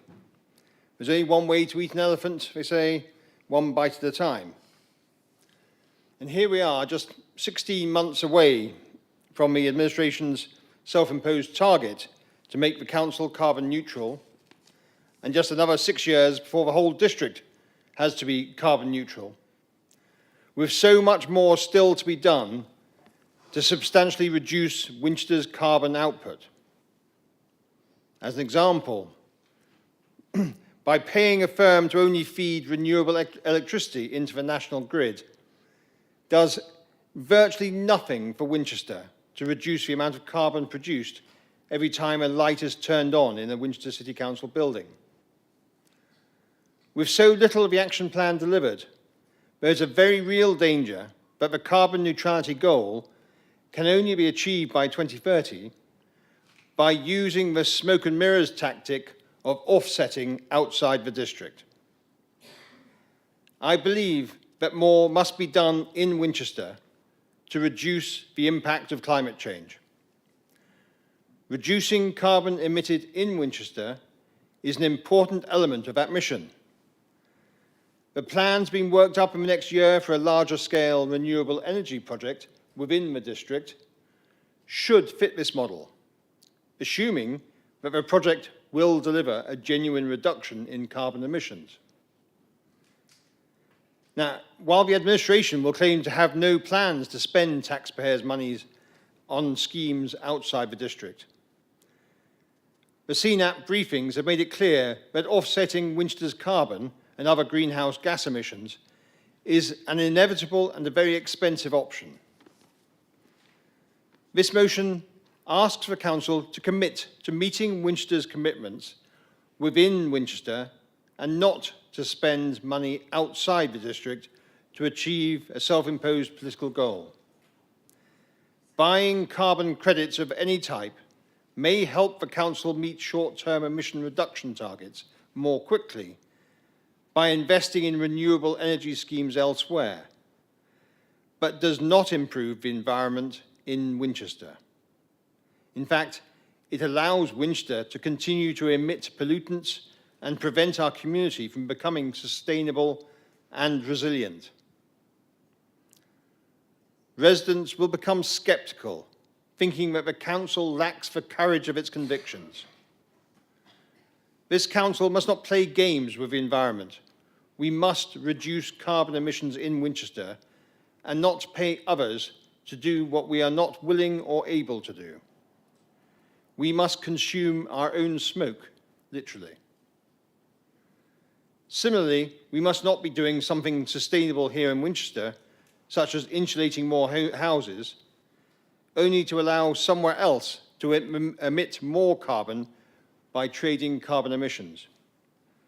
Selling carbon credits may be good for our finances, but it permits others to emit the carbon that Winchester is trying to remove. That would be very short-sighted and wholly against the needs of the people of Winchester. This motion does not seek to change the administration's plans for achieving carbon neutrality, but to confine them within Winchester. The Council should commit to investing Winchester's money in Winchester to improve Winchester. Please support the motion. Thank you, Councillor Godfrey. Council, you now have 20 minutes or up to 20 minutes to debate the motion. So we're open to debate now, please. Councillor Loney. Thank you, Madam Mayor. Well, this motion baffled me, and not just me. Asking officers what the resource and policy implications were of this, they had no idea, and I do not see how this council can support a motion without understanding any financial and other impacts. We all know that we need to do more and do it as quickly as possible, and we are confident that we can deliver any offsetting required within the district for the council's carbon footprint. But it is important to emphasise to members that the wording of motions matters. It doesn't matter what Councillor Godfrey just said in his introduction, it's what the words are in the motion. For example, tree planting and other nature-based solutions may take many years to start making real terms impact on carbon reduction. 10 years in the case of a tree is fairly typical. Would that fall foul of this motion because the carbon benefits are down the line rather than being now? What is the definition of a carbon neutrality project and what is the scope? Should we not have invested in EV charging and panels at Barfield too because the lifetime carbon emissions of the project as a whole outweigh the benefits of those aspects of the development? Well, obviously it was a good thing to do.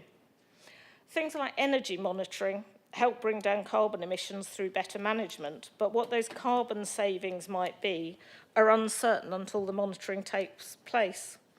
Similarly, promoting active travel, which saves carbon, benefits health and reduces congestion, but it does it indirectly. We're promoting something rather than absolutely doing it. So all of these things could fall foul of the words in this motion. And I think it's important to say that any project will go through the approval processes as set out in the Constitution, and, if significant, through the full scrutiny and budgetary processes for approval by members of this council. If a project's sole goal is to meet carbon neutrality goals and it won't have an impact, we won't invest in it. It is that simple. We already have the policy in place to prioritise offsetting within the district. This is entirely unnecessary. It's vague, meaningless, and if anyone is playing games, it's Councillor Godfrey. Thank you. Councillor Cremoyson, thank you. Thank you, Madam Chair. I shall say that I will be voting against this motion for several reasons, but here are three. First, as Councillor Lerney has just alluded to, definitionally, it is not at all clear what types of climate action projects this motion would want to exclude. Without a clear definition, it's impossible to properly assess the motion. Secondly, let's look at the record of this council. According to the Council Climate Scorecard, which is a climate emergency UK service, Winchester is 5th in the UK and first in Hampshire for its climate actions. The waste and recycling score category shows that Hampshire County Council is rock bottom, jointly, I should say, I think it's with Derbyshire, in waste and recycling. Winchester City Council's performance, like other district councils, is affected by what Hampshire County Council do. The poor performance of Hampshire County Council is acting like an anchor on Winchester City Council and other districts in Hampshire. It would seem to me that rather than trying to constrain Winchester City Council officers, the members on the other side of the chamber should be asking questions of their friends in Hampshire County Council to use the opportunity of the new Waste and Recycling Change project to really transform and up their game on their operations, as the evidence from Winchester is that the people living here really would want it. This motion will do nothing to improve our council climate action score. Third, and again, I think maybe Councillor Lerney referred to this, any substantive project that the council engages in has to go through democratic processes. We have policy committees, including HEP, which I chair. We have scrutiny, which Councillor Brooks chairs. We have cabinet. We have council. The project might be a housing project, which my friend Councillor Westwood is the portfolio holder for. Our local plan has relevant policies that provide some regulation. There are other forums too. Any project proposal should go via one of these democratic forums. If members feel strongly that a proposed project is not delivering benefit, sufficient climate action value, they have the opportunity to deal with it in one of those appropriate forums. For this reason, I think this motion is unnecessary and verging on vexatious. I would encourage members to join me in voting against this motion. Thank you. Thank you very much. Councillor Wallace, thank you. Thank you, Madam Mayor. According to the UN Secretary General, the world is heading for a hellish future if we don't step up ambition and action on the climate emergency, and fast. One study found that the number of additional heat-related deaths could approach 10 million a year by the end of the century. That's roughly as many people as are killed by all infectious diseases today. But the other side of that coin is that we could be creating a much better and brighter future for people throughout the UK and Winchester and around the world if we do embrace a greener future. Because the sorts of solutions that will address the climate emergency are things like insulating our homes that will bring bills down and keep our homes warm. Things like improving public transport that makes it easier for people to get around and reduces their transport bills. Supporting our farmers to produce more of our food locally and taking action to address air pollution. If we end up with a world where we've got safer streets, cleaner air, warmer homes, more jobs in renewable energy, support for our farmers producing local food, then we'll have created a better future for people and the planet, as well as addressing the biggest challenge facing humanity. I'm pleased to see how keen everyone is to drive improvements from all sides. And it's great to see the enthusiasm here. However, I am struggling with the content of this motion as I'm the wording and some of the points that have been made. So I'm not sure it's appropriate to support at this time. Thank you. Thank you so much. Councillor Power, thank you. Thank you, Madam Mayor. Councillor Godfrey mentioned two items with which I have some sympathy. The first being about carbon offsetting outside the district. From my recollection of CNAP, offsetting is the place of last resort. And I have heard the portfolio holder say repeatedly, we want it to be local if we have to go to that place. The second was the idea that we should sell carbon credits. I think the portfolio holder would be delighted to be in that position, but I'm sure she could answer me my point on that. But the real problem I have is with the wording of the motion. It seems to imply that carbon reduction is a purely parochial matter, and that if we reduce carbon in Winchester, the effects we see, just starting with extreme weather events, would not touch us. We'd somehow create this invisible barrier around us that would protect us. And as I think most of us know, carbon reduction is a global requirement. I can't support this motion, mainly because the wording is unclear. Thank you, Madam Mayor. Thank you, Councillor Power. Councillor Prest, thank you. Thank you, Madam Mayor. I'm going to say largely what Councillor Power said, but in a slightly different way, if that's okay. I think we've heard that the motion is badly worded, unbacked up by data, but if we could for a second just pretend it's not spurious and just think about another aspect of it, which I find really troubling, if I'm honest with you. Underneath this motion is the idea that we should only worry about good that we are doing in Winchester. And as a proud citizen of Winchester, but also a proud citizen of Hampshire and a proud citizen of England and the United Kingdom and the continent of Europe and the world at large, I find it particularly vexatious that we should only think about the city and the district that we live in. If we can have a positive effect on Hampshire, if we can have a positive effect on the country, if we can have a positive effect on the continent and the planet, that is something that we should embrace. This is not just nationalism, it's smaller-minded than that. It's not just regionalism, it's smaller-minded than that. We seem to be inventing a version of something that you could call districtism. And I think we should stamp that out right now and oppose this motion with every fibre of our bodies. Thank you.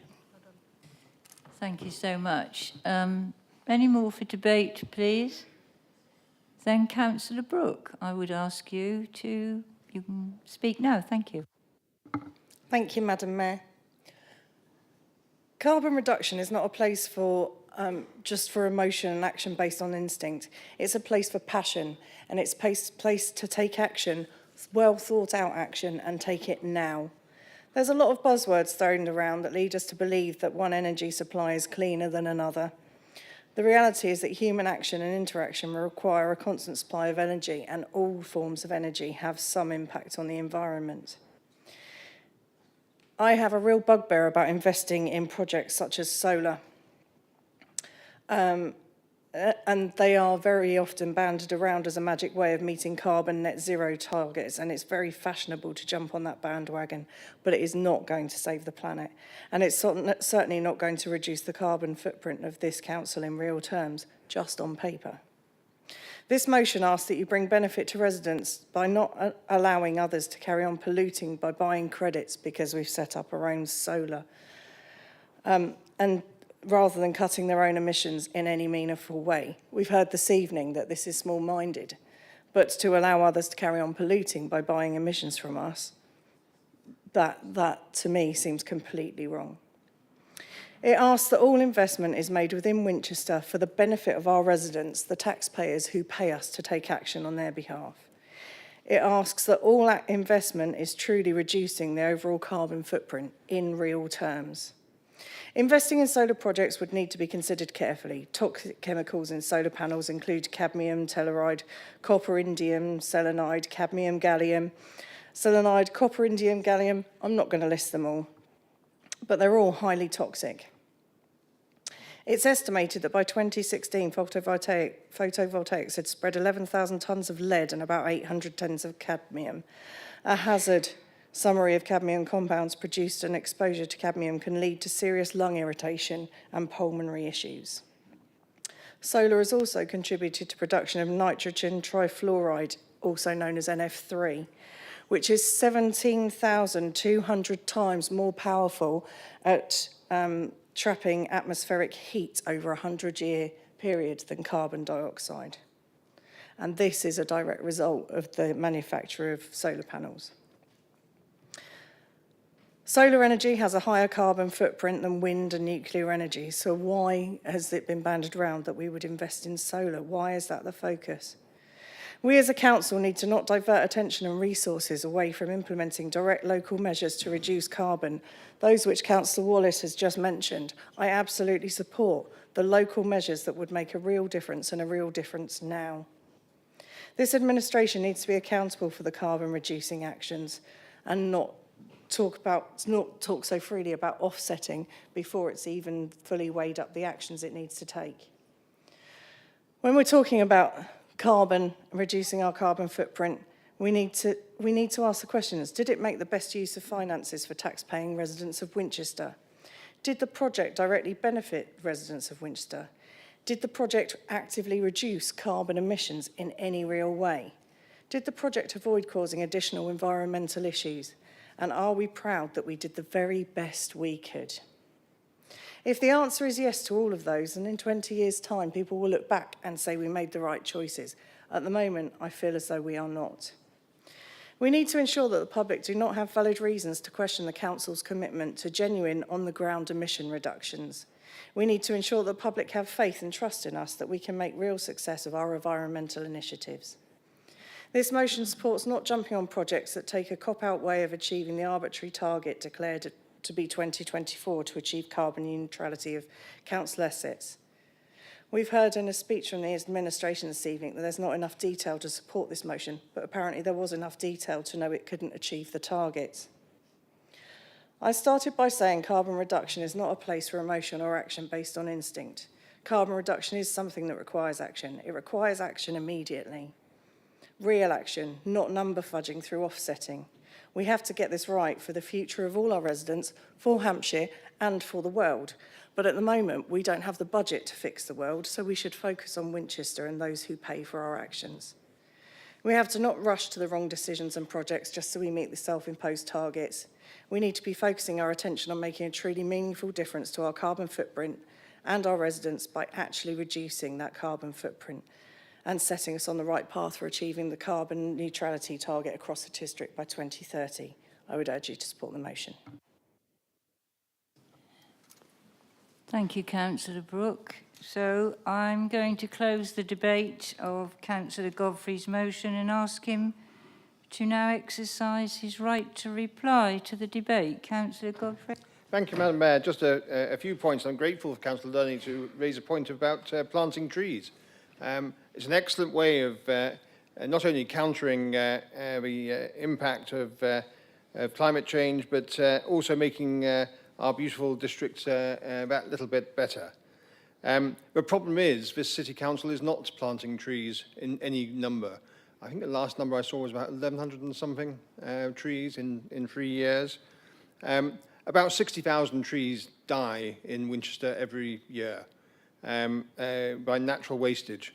We need to do a lot more, and tree planting will be a good thing. It may take time, but it's worth doing. Whatever we do in the name of carbon neutrality action needs to deliver benefit that is tangible. However long it takes, we need it to happen quicker if possible, but we do need it to happen in Winchester. If we try to share out the benefits, then those who will benefit are those who don't live in the district. We can only worry about what is done in Winchester, and we need to focus on a certain knowledge that it will have benefits across the world as a secondary effect. If we don't deliver a carbon emission reduction projects for the benefit of Winchester, who will? Not other district authorities, not other counties. We need to lead on removing as much carbon as possible from Winchester and hope that others will do the same for their area. But we do need that commitment. We are not going to waste Winchester's money on projects outside the district. Thank you. Thank you very much, Councillor Godfrey. Members, we will now vote on Councillor Godfrey's motion by a show of hands. All those in favour, please.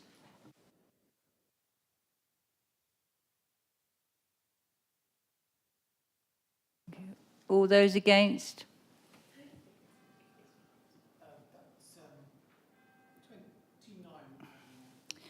Thank you. The motion is not supported, sir.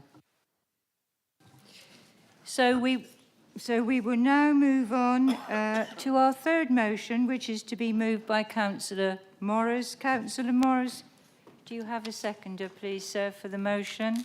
I do. Councillor Tippett-Cooper.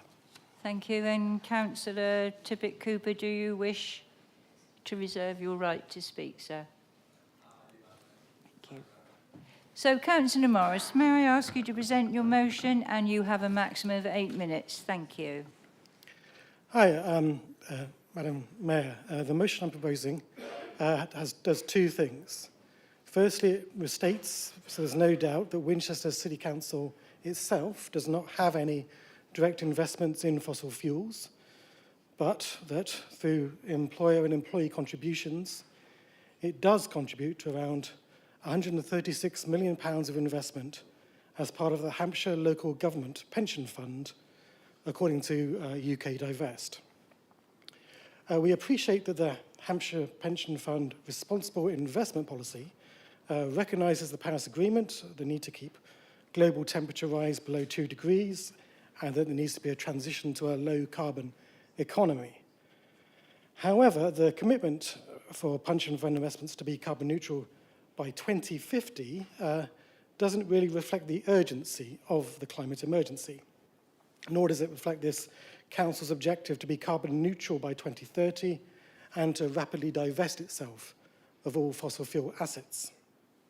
Therefore, the second part of this motion is to request the leader requires to the chair of the Hampshire Pension Fund panel and board, asking the board to commit the Hampshire Pension Fund to divest from direct ownership and any commingled funds that include fossil fuel equities and corporate bonds as soon as possible, with a deadline of 2030, and to actively seek to invest in companies that reduce greenhouse gas emissions, minimize climate risk, and where possible, provide local environmental benefits, while ensuring the fund continues to generate a sufficient level of return to ensure the current and future sustainability of the fund. There are three strong arguments in favour of this motion. Firstly, the economic, financial argument. The fossil fuels are a bad investment. The UN International Energy Agency predicts that global oil demand will fall significantly by 2030, leading to their executive director to refer to oil and gas companies as potential junk investments. Carbon budgets produced by the Intergovernmental Panel on Climate Change, the United Nations, and the International Energy Agency show that preventing 2 degrees of warming relies on not burning the vast majority of all known fossil fuel reserves. So therefore, action by governments to limit carbon emissions will ultimately and inevitably leave fossil fuel reserves unusable. And it's also the case that, as the past 2 years have demonstrated, that fossil fuels are an extremely volatile market, subject to short-term shocks, and are therefore not really suitable as a long-term investment. And by contrast, renewable energy is a strong and stable investment for decades to come. I mean, people talk of energy security in terms of maintaining supply, but energy security is also a matter of providing a secure financial investment. Pension funds also have a fiduciary duty to consider the risks of investment in fossil fuels. Fiduciary duty is defined by the Law Commission as ensuring that pensions can be paid, ensuring that this is undertaken at the best possible value. This can only be achieved by the rapid divestment of potential stranded assets and junk investments, which, I mean, this may be difficult now, but it will only become more difficult over time and should be done sooner rather than later, as soon as possible. And that's the argument covered in the motion itself. Then there's the environmental argument. I mean, anyone who's watched the last 5 minutes of any David Attenborough wildlife series of the last 20 years will know that global warming represents a real and present threat to the natural world and human civilization. You know, as temperatures rise, more and more of this world will become uninhabitable due to rising sea levels or lack of rainfall, which will create more social and political instability. More famines, more wars, more refugees. I mean, to adapt the old Niels Bohr quote about quantum theory, anyone who is not terrified by global warming has not understood it. And it could be argued that the pension fund has a fiduciary duty to minimize damage to the environment. because people are paying into the pension fund now in the expectation that they'll receive that pension from that fund in 30 or 40 years' time. But no pension fund is going to be paying out pensions if civilization no longer exists as we know it and has been reduced to one man pushing a shopping trolley through a wilderness, like in the film version of The Road. Or as the campaign Make My Money Matter puts it, what's the point in saving for retirement in a world on fire? But there's also the moral argument, which comes down to a simple thought experiment, which is, what will people in 100 years' time think looking back on us now? They'll look back on us and wonder how we could invest our money in fossil fuels when we knew that it was causing harm now and for others for generations to come. I think they'll look back on us in the way that we look back at people 300 years ago who had their money invested in the slave trade. And it's very, very easy as individuals to think that we can't make any difference. It has to be done by multinational companies and governments, which is a fair point. But the moral argument is we should all do everything we can. We should all do our bit. Because those people in 100 years' time will look back on us and go, who were the people who did everything they could, and who were the ones who stood by and did nothing? And we want to be among the people who did everything they could. There we go. There's the three arguments for this motion. Basically, it makes financial good sense, which is, and this is because this is other people's money we're talking about, the most important argument. Of course, it has to be. But it also deserves our support because it is the right thing to do environmentally and morally, as well as financially. Please support this motion. Thank you. Thank you, Councillor Morris. So again, we have 20 minutes to debate the motion, councillors. Councillor Lee, thank you. Thank you, Madam Mayor. I'd like to say a few words in support of the motion and also propose a minor amendment.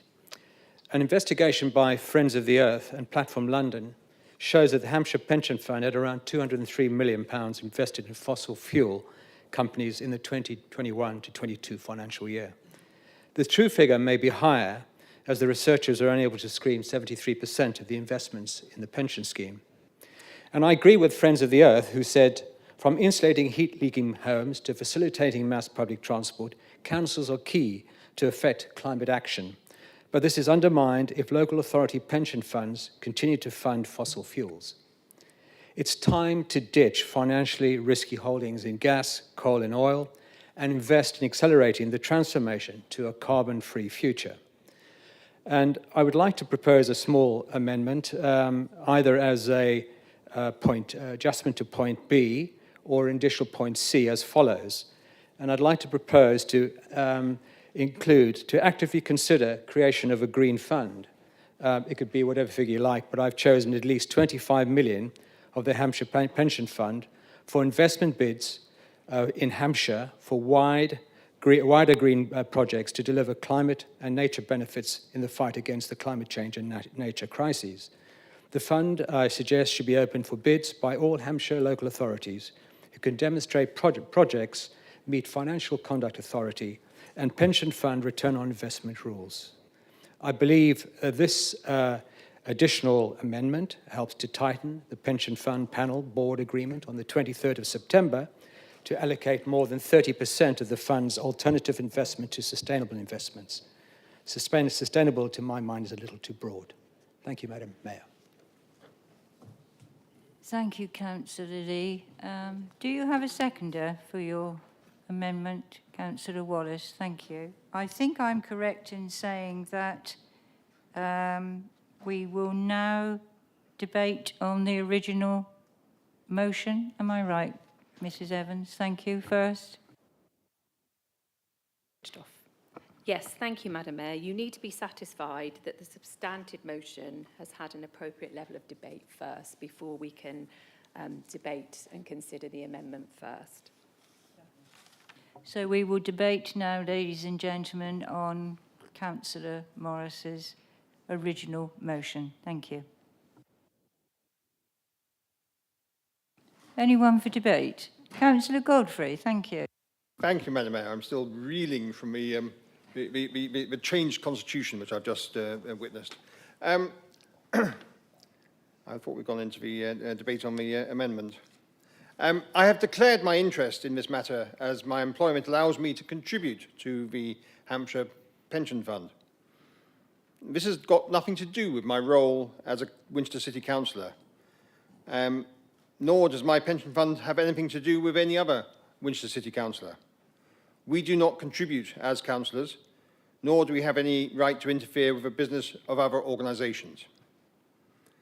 As a future beneficiary, I am reliant on the financial security of the Hampshire Pension Fund. As a beneficiary, I would have the right to express my views to the Pension Board as proposed by this motion, but I would not.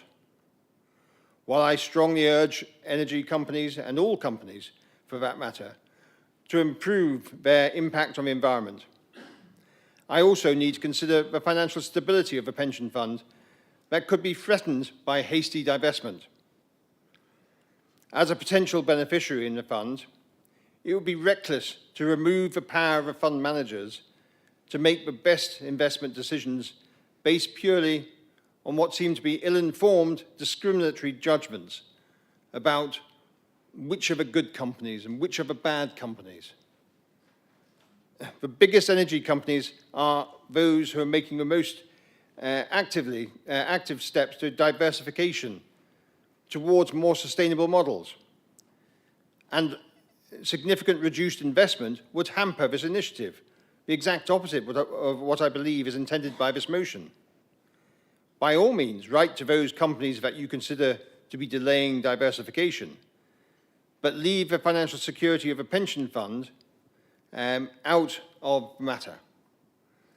The supporters of this motion assume a moral superiority that they do not have, unless they are willing to underwrite any shortfall in the value of the pension fund. I urge councillors to reject this motion. Thank you, Councillor Godfrey. Any more for debate? Councillor Brophy, thank you. I find myself in a position of halfway agreeing with Councillor Godfrey on this one. I should declare an interest, which I don't believe is prejudicial. My wife's actually a CEO of a pension scheme, in which case there is a challenge here that trying to divest is somewhat like getting the eggs out of a baked cake.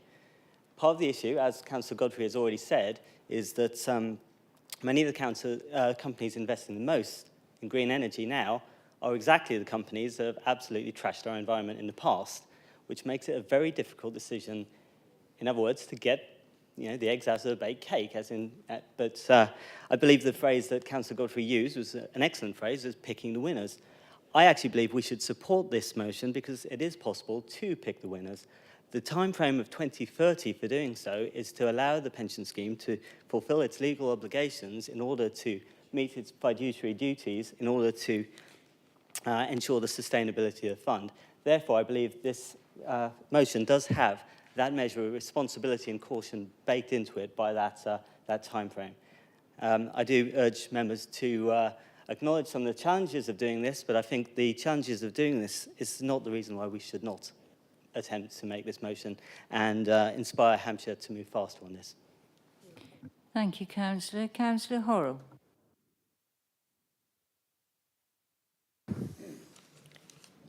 Thank you, Madam Mayor, for allowing me to add to this discussion. I can understand the thought behind the motion that is presented to us this evening. It is clear that there is a drive for that improvement. However, I wondered what our Chief Executive would say as the head of paid service if others came to us and told us what we should be doing at Winchester City Council on such matters.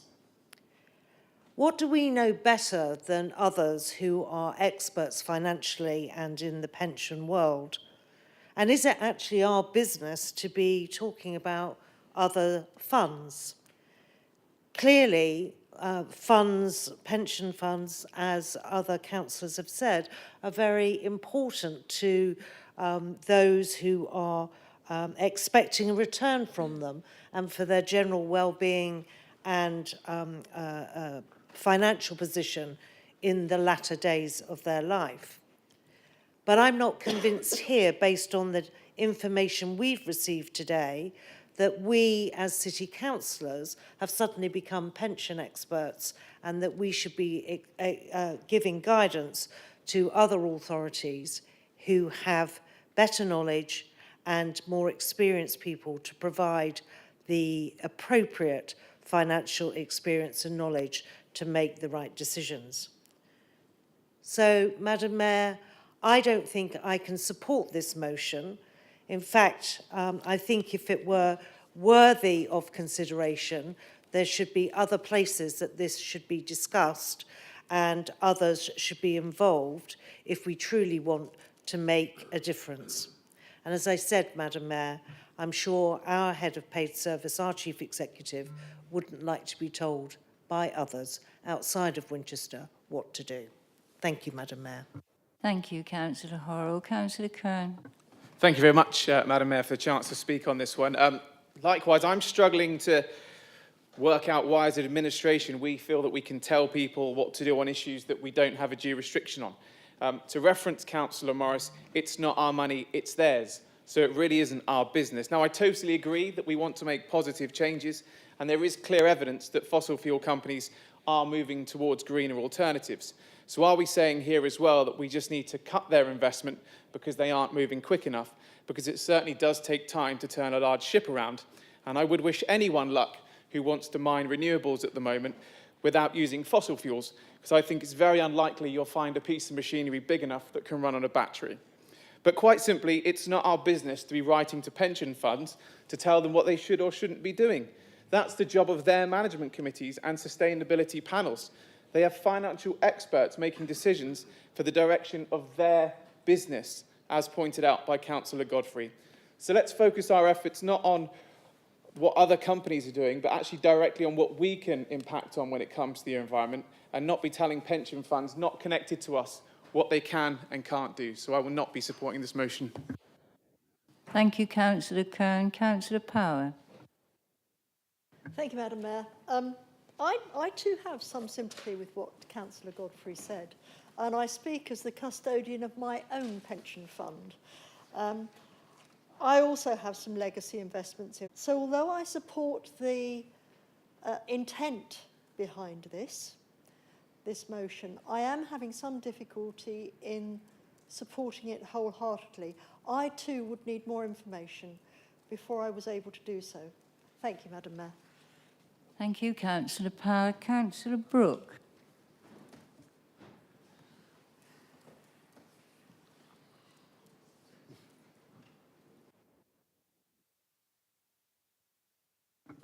My microphone started working again. It wasn't. I was pressing all the buttons and it wasn't playing. Thank you, Madam Mayor.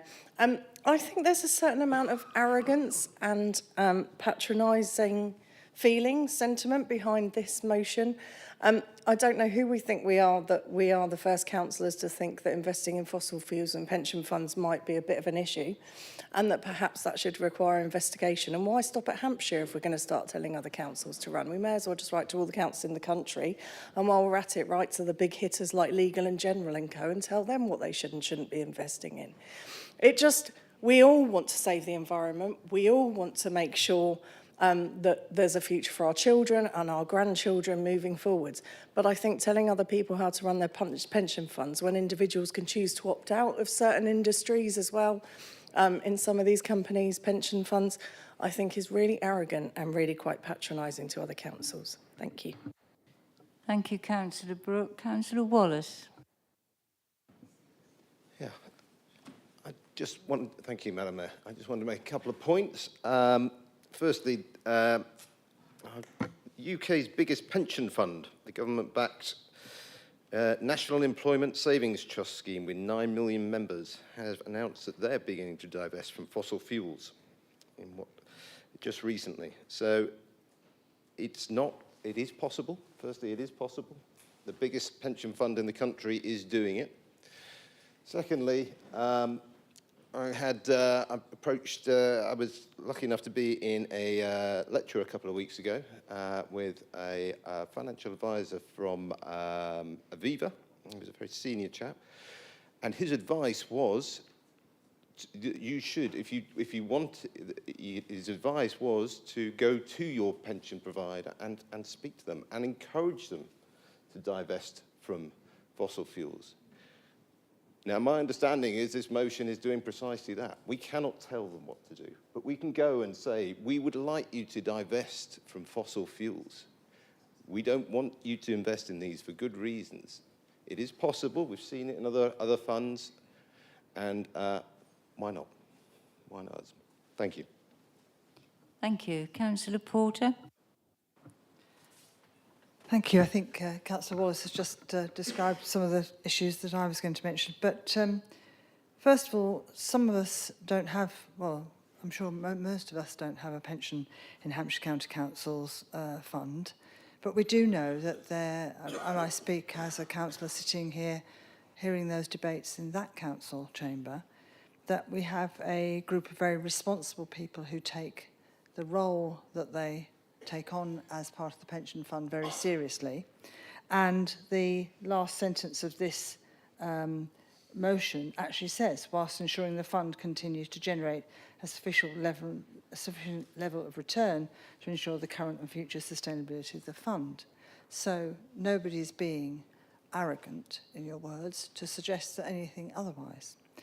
But we do know that actually it's been one of the most powerful things to do, to make a decision about where you keep your money, where you bank, where you invest your money, where you save it.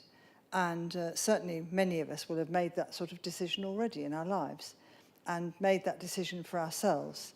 And I think, therefore, it's appropriate that we should be asking the County Council to think again about where they are investing their money for the pension fund.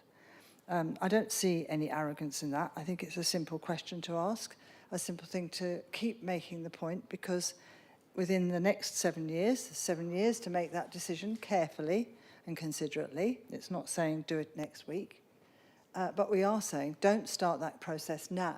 Don't start that process in 2050, which is far too late. If we think of the area under the curve of carbon saving, that area under the curve would not be helped if we all just carried on investing in fossil fuel companies right until 2050. And this is an opportunity for us to think about that, and an opportunity for the fossil fuel companies to think about that too, and see how they're going to make themselves greener. And I'm sure that the reason they have made themselves greener, one of the reasons, a contributing factor, is the fact that they're seeing already incredible amounts of disinvestment, and they've seen that across the whole world. So I do support this motion. Thank you. Thank you, Councillor Porter. Any more for debate on this motion? I believe now... Pardon?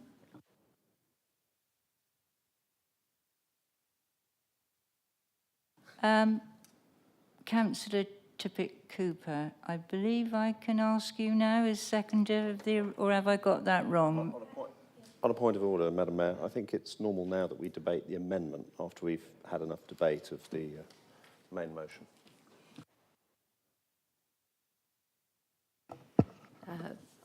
Thank you, Madam Mayor. So we have had an amendment that has been put before the Council this evening by Councillor Lee.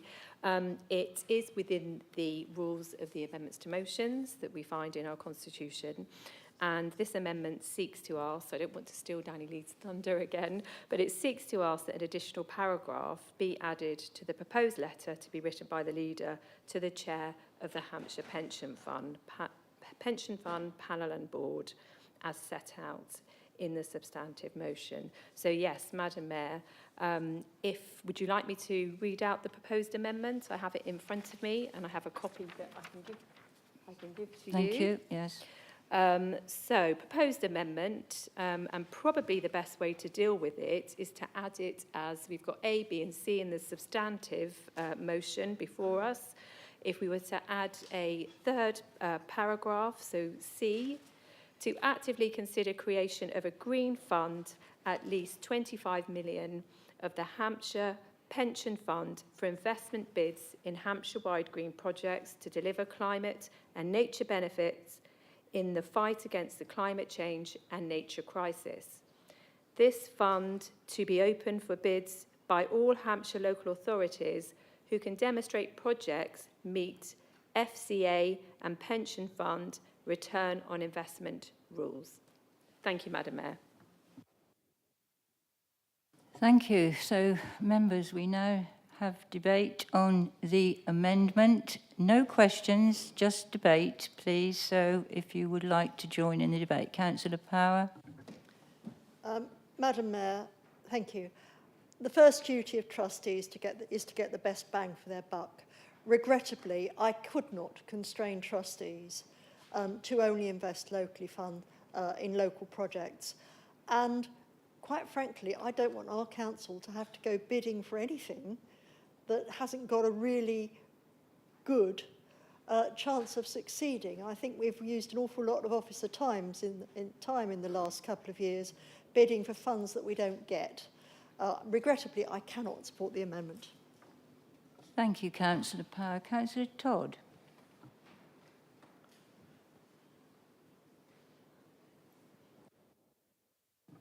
There we go. Thank you very much indeed, Madam Mayor. I was intending to make a speech about the motion, supporting it, of course, for all the reasons cited. And I definitely don't think that divestment by 2030 is too hasty. Indeed, my argument at Hampshire, where I proposed the motion to declare a climate emergency, has consistently been that they're not being hasty enough, and that 2050 is too slow. This is also not a randomly selected pension fund. It's the one that the City Council as an employer is part of. So we've every right to express a view. But my comments relate to the amendment. Now, there is a lot of policy discussion going on, quite rightly, about how we can use the enormous amount of money that's available in pension funds to drive change, to decarbonise, to tackle the nature emergency and achieve wider social benefits, as well as the financial return that is absolutely essential to secure people's well-being in old age. And I would love to be in a position to support a motion that did that. I like the idea of investments that drive a strong return and also benefit our area. I think we had a discussion earlier about the importance of investments that affect the district. It's something I strongly believe in, you know, and when we talk about it, it has always been our intention, for example, that any attempt to offset, for example, would be concentrated within the local area. And that's always been how we've thought about how we should be driving the green agenda. But I do think the words of Clause B already deliver that. The problem I have with the amendment, as written, is that while I like the intent, I like the ideas that are in there, as written, there is quite an important problematic conflict within it, namely employers, that is district councillors, that contribute to the pension fund would be receiving investments from the pension fund. Shades of Robert Maxwell. And I'm also not entirely sure how district authorities consistently could deliver county-wide benefits. And I don't want to get into all the technicalities of it, but I think the picture of a pension fund lending a green investment to a local council that would then have to be paid back, bearing in mind that we also have the right to do providential borrowing, which is actually quite a low return as far as most investments would be concerned, makes this a problematic proposal as written. Now, I'm sure if we had time and room for discussion, we might be able to sort out the phraseology of what's in here. And I'm happy to meet and discuss the ideas that are in here and consider how we might bring them to life in a way that's consistent with the motion unamended. But I would have a problem adopting the words that are written in front of us today and putting forward that particular scheme that you've put forward, that has been put forward as an amendment. So while I appreciate the intent, while I appreciate the desire to take us into, I think, what are really important areas of policy discussion to do with how green investment can be accelerated and how pension funds can play a more beneficial role, I don't think that we should support the amendment this evening and should be passing the motion unamended. Thank you, Councillor. Councillor Godfrey. Point of order, Madam Mayor. Rules of procedure for the Constitution, new or old, allow us 20 minutes to debate any motion. We have been debating since the completion of the proposer's speech 23 minutes on this motion. I suggest that that is now completed, this time allowed. Councillor Godfrey, I'm now on the amendment and we still have 14. Madam Mayor, I would welcome your guidance on this because debate on a motion, it does not reset when you have I believe, when there is an amendment. The Constitution seems to be very clear that there's a 20-minute period allowed for that. Mrs Evans? Thank you, Madam Mayor. It is certainly within your discretion, but the Constitution does allow for a further 20 minutes on the amendment. Thank you. Thank you, Mrs Evans. Now I've lost... Any more? Yes, Councillor Prest, sorry. Thank you, Madam Mayor. I just wanted to speak on the amendment in the terms that the main debate on the main motion has been framed. We've heard a lot about the fact that we're telling people what to do and we're not experts and it's arrogant of us to do so. I don't agree with any of that, by the way. But I do think that this amendment makes us tiptoe into a world where we would need some expertise in pensions in order to pass it as it's worded at the moment. And that maybe we are starting to tell people to do. I really applaud the spirit of it, but as someone who works in a version of finance, it feels like this is getting more into venture capital than somewhere where a pension fund might end up. So I would vote against the amendment while being thoroughly supportive of the main motion. Thank you, Councillor Prest. If we have no more contributions to the debate, the seconder of the amendment may respond. Councillor Wallace. I think I'll pass this time. Thank you. So, Councillor Morris, sir, you're the proposer of the original motion. You may make your final response. No, yeah, I know, but I think I can come back to you later. Am I right, Mrs Evans? Madam Mayor, yes, you are. So we would go to the original mover, and then we will go to the seconder before we put this to the vote. So, yes. So, oh, that's right. Sorry, yes, that's absolutely right. So that we go to the proposer of the original motion, and then we put the amendment to the vote. Thank you, Madam Mayor. But, yeah. Is that right? Yes, you can, sir, to speak on the amendment. Okay, well, on the amendment or on the whole motion? On the amendment, isn't it, Mrs Evans? Yes. Do you wish? I don't. I have nothing more to add on. I think it's a lovely amendment, but I think it needs to be developed further before it can actually be passed as a motion. Then we go to the vote on the amendment, please. All those in favour with a show of hands, if the amendment is passed. Those in favour, please. Thank you. Those against, thank you.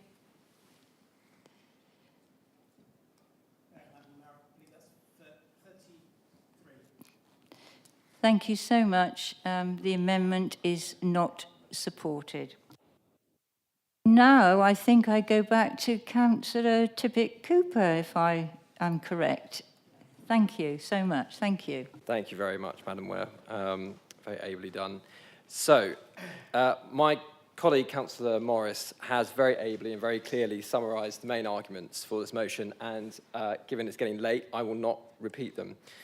Now, motions in this council can be a potent weapon and driver for change. They need to be focused, they need to be thought through, and they need to be clear in what is asked for.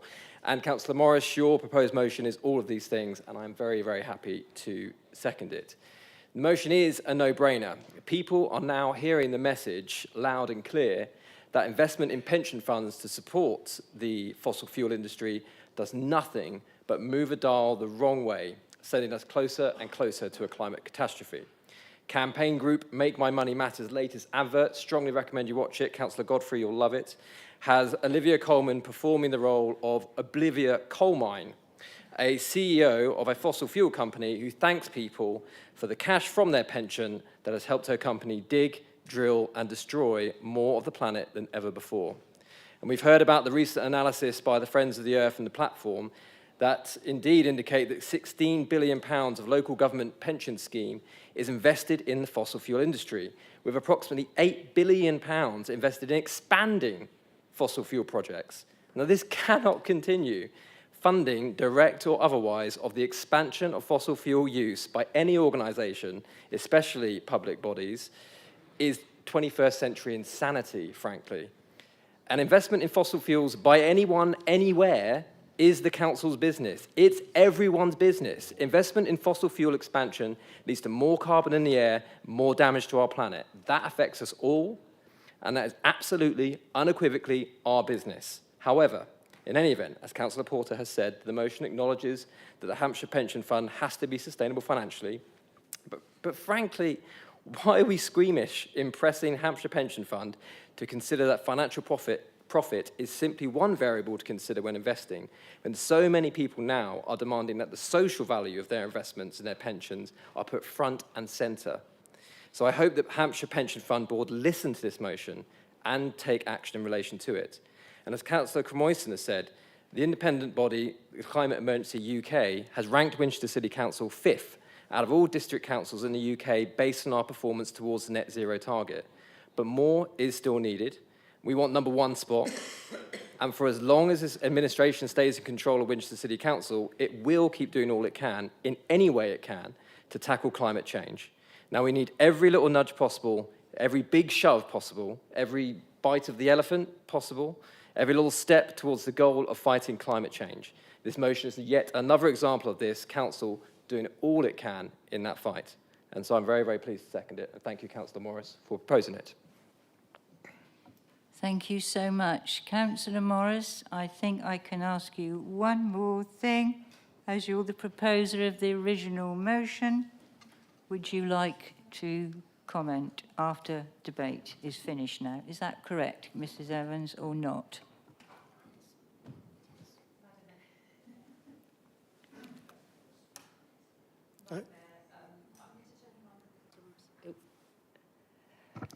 Madam Mayor, Councillor Morris has exercised all of his rights to speak, so the answer's no at this moment in time.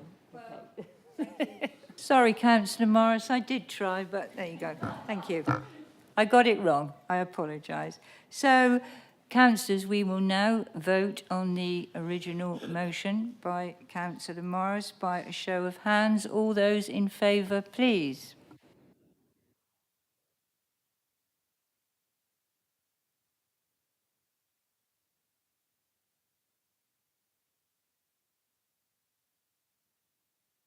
Those against, please.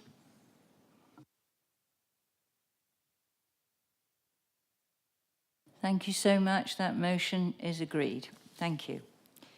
So, members, the next item is item 9, changes to committees. Mrs. Evans? Thank you, Madam.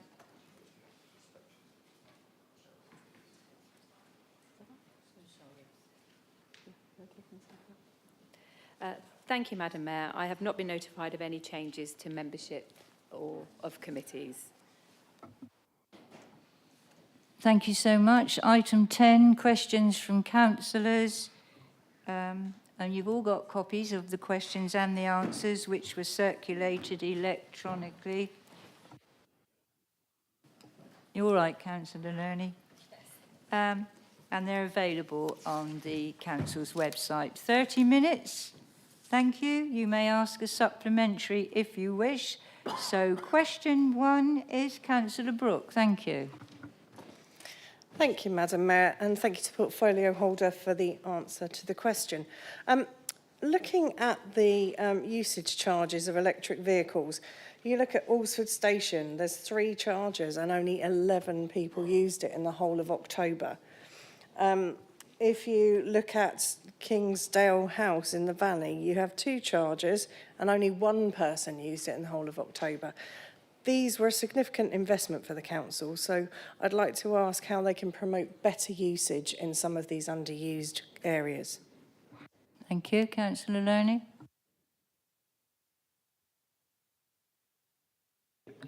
With reference to Kingsdown House in particular, although this has gone onto the list, my understanding is that these are charges that were provided by the council as part of our investment in new homes. And of course, it is a requirement in those kind of developments to provide charging points at this time.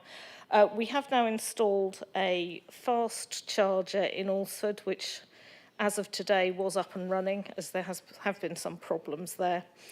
And we expect that will dramatically increase uptake of charging because, of course, one of the difficulties with the slow charging points is that people essentially need to charge for hours if they have a fully electric car, and that is definitely an issue. Talking to our suppliers, the introduction of rapid charging and swapping our current relatively slow chargers for faster ones will definitely increase uptake, and they are keen to do that at their expense rather than ours, so we will be looking at doing that in a number of locations. It does show, however, that we were right not to rush into providing too many chargers of a particular type at once, but seeing how the market is developing. I think we are seeing good use of the chargers. They are providing a service to many people who don't have the ability to charge at home, and we'll certainly keep looking at it and reviewing the EV charging policy going forward. Thank you so much. Question 2, Councillor Williams.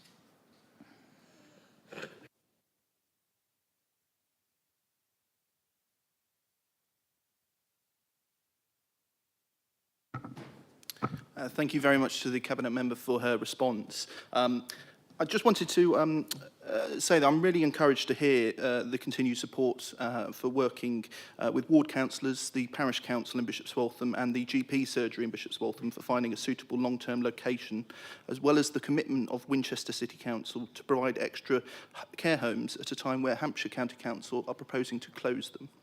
Would the Cabinet Member support a group of incorporated residents in looking to register the land as a community asset in order to safeguard the site to meet healthcare demands and needs for local residents in the future, especially at a time where we have an ageing population that will require more community-based care solutions? Thank you. Councillor Porter or Councillor Westwood? Thank you. I'm going to take this one. Thank you, Councillor Williams, for your encouragement from the answer. I certainly know that many incorporated groups and sometimes parish councils take on the responsibility of registering an asset of community value. Please be aware that it doesn't mean you just get it automatically. Once a price has been given for it, it then has to be, it gives it advance warning to that group of what was going to happen next. But certainly, I think in view of the enormous number of people that have responded to the petition, over 25,000 I understand, and that includes staff and carers and as well as patients who all appreciate what's going on there, that it certainly is an asset of community value and should be registered as that. But only you as the community can make that decision. However, it's certainly something we'll be watching with interest. And as I said in my reply, we certainly support the principle of extra care, particularly because it enables people to live in their own homes for longer, but still receive the care that they need. Thank you. Thank you. Question 3, Councillor Langford-Smith. Thank you very much, Madam Mayor. Thank you very much to Councillor Porter for her reply. I have a supplementary question. Denmead has already had 98 dwellings at Parklands Business Park from office to residential. That is over and above that allocated in the neighbourhood plan. And officers agreed in writing that these would be taken into account in any future allocation. The email was read by the Cabinet member in March of this year, who said that the email was quite clear and that if Denmead had already had 50 dwellings developed at Parklands and our allocation was 100, the number to be delivered would be 50. Could you please explain why you're now reneging on that agreement? Thank you. Councillor Porter. Thank you. I'm not sure if it was March this year or earlier, actually, but certainly the letter was written and by an officer, and it was certainly something I read at the time with you and understood it. Since those days, we have changed the years against which we are taking our local plan, so it's now to 2040. And there's a period of time before that in which somehow some of the properties were developed, and the officers have had quite a few meetings with Denmead Parish Council and with yourself, and have prepared an answer which I'll make sure that all of your council and the parish council and you as ward members receive. I certainly read it in the way in which the spirit in which it was written, but it was written many years before, and it's the context of that at the time that I didn't understand and I've now been appraised of. So I do know that we've spent a long time going through this with you, and that letter I know has been written and we will be sending it to you very soon. Thank you. Thank you. Question 4, Councillor Bather. Thank you, Madam Mayor. I'd like to thank Councillor Westwood for his response to my initial question. A supplementary is to put aside the help that is provided to those seeking a home in Winchester City Council district via government resettlement routes. Nationally, there is an increase in homelessness, and many councils are facing pressures to provide homes for households and the cost that involves. What is the position in Winchester City Council district? Thank you. Councillor Westwood. Thank you, Councillor Batho. I did allude to this earlier in the meeting, actually, that homelessness and the use of temporary accommodation is becoming more of an issue across all local authorities. So the position in Winchester is, despite the fantastic work that our homeless prevention services carry out, also alongside our partners and with the Winchester-based charities of Beacon and with Trinity, there has been a 25% increase in homelessness approaches over the last year within this district. We have, for the first time for many years, had to use a small amount of bed and breakfast to actually house these. I emphasise a very small amount that we've been able to house most of the people that have approached us. And this becomes very difficult, both for the council, because it incurs extra costs, and also it's not particularly the right place to try and move these people. The real issue, though, is that temporary accommodation is got to be exactly what it is. It's temporary, and we can't just increase the amount of temporary accommodation. The real answer is to increase the number of homes that we provide, and council homes and other social housing. So within the council, we have, as I think I've said a few times here, we've invested and got 43 additional homes this year through the Local Authority Housing Fund grants, which has come through primarily through grants for Ukrainian and Afghan housing. But we've also got an ambitious programme of building council homes. So we're reiterating our commitment to delivering 1,000 council homes. And it's homes that we need. But temporary accommodation will be a feature going forward. So we are currently reviewing the predicted increase in homelessness that we're looking at over the next 12, 24 months and beyond in this district, and how we will respond to that.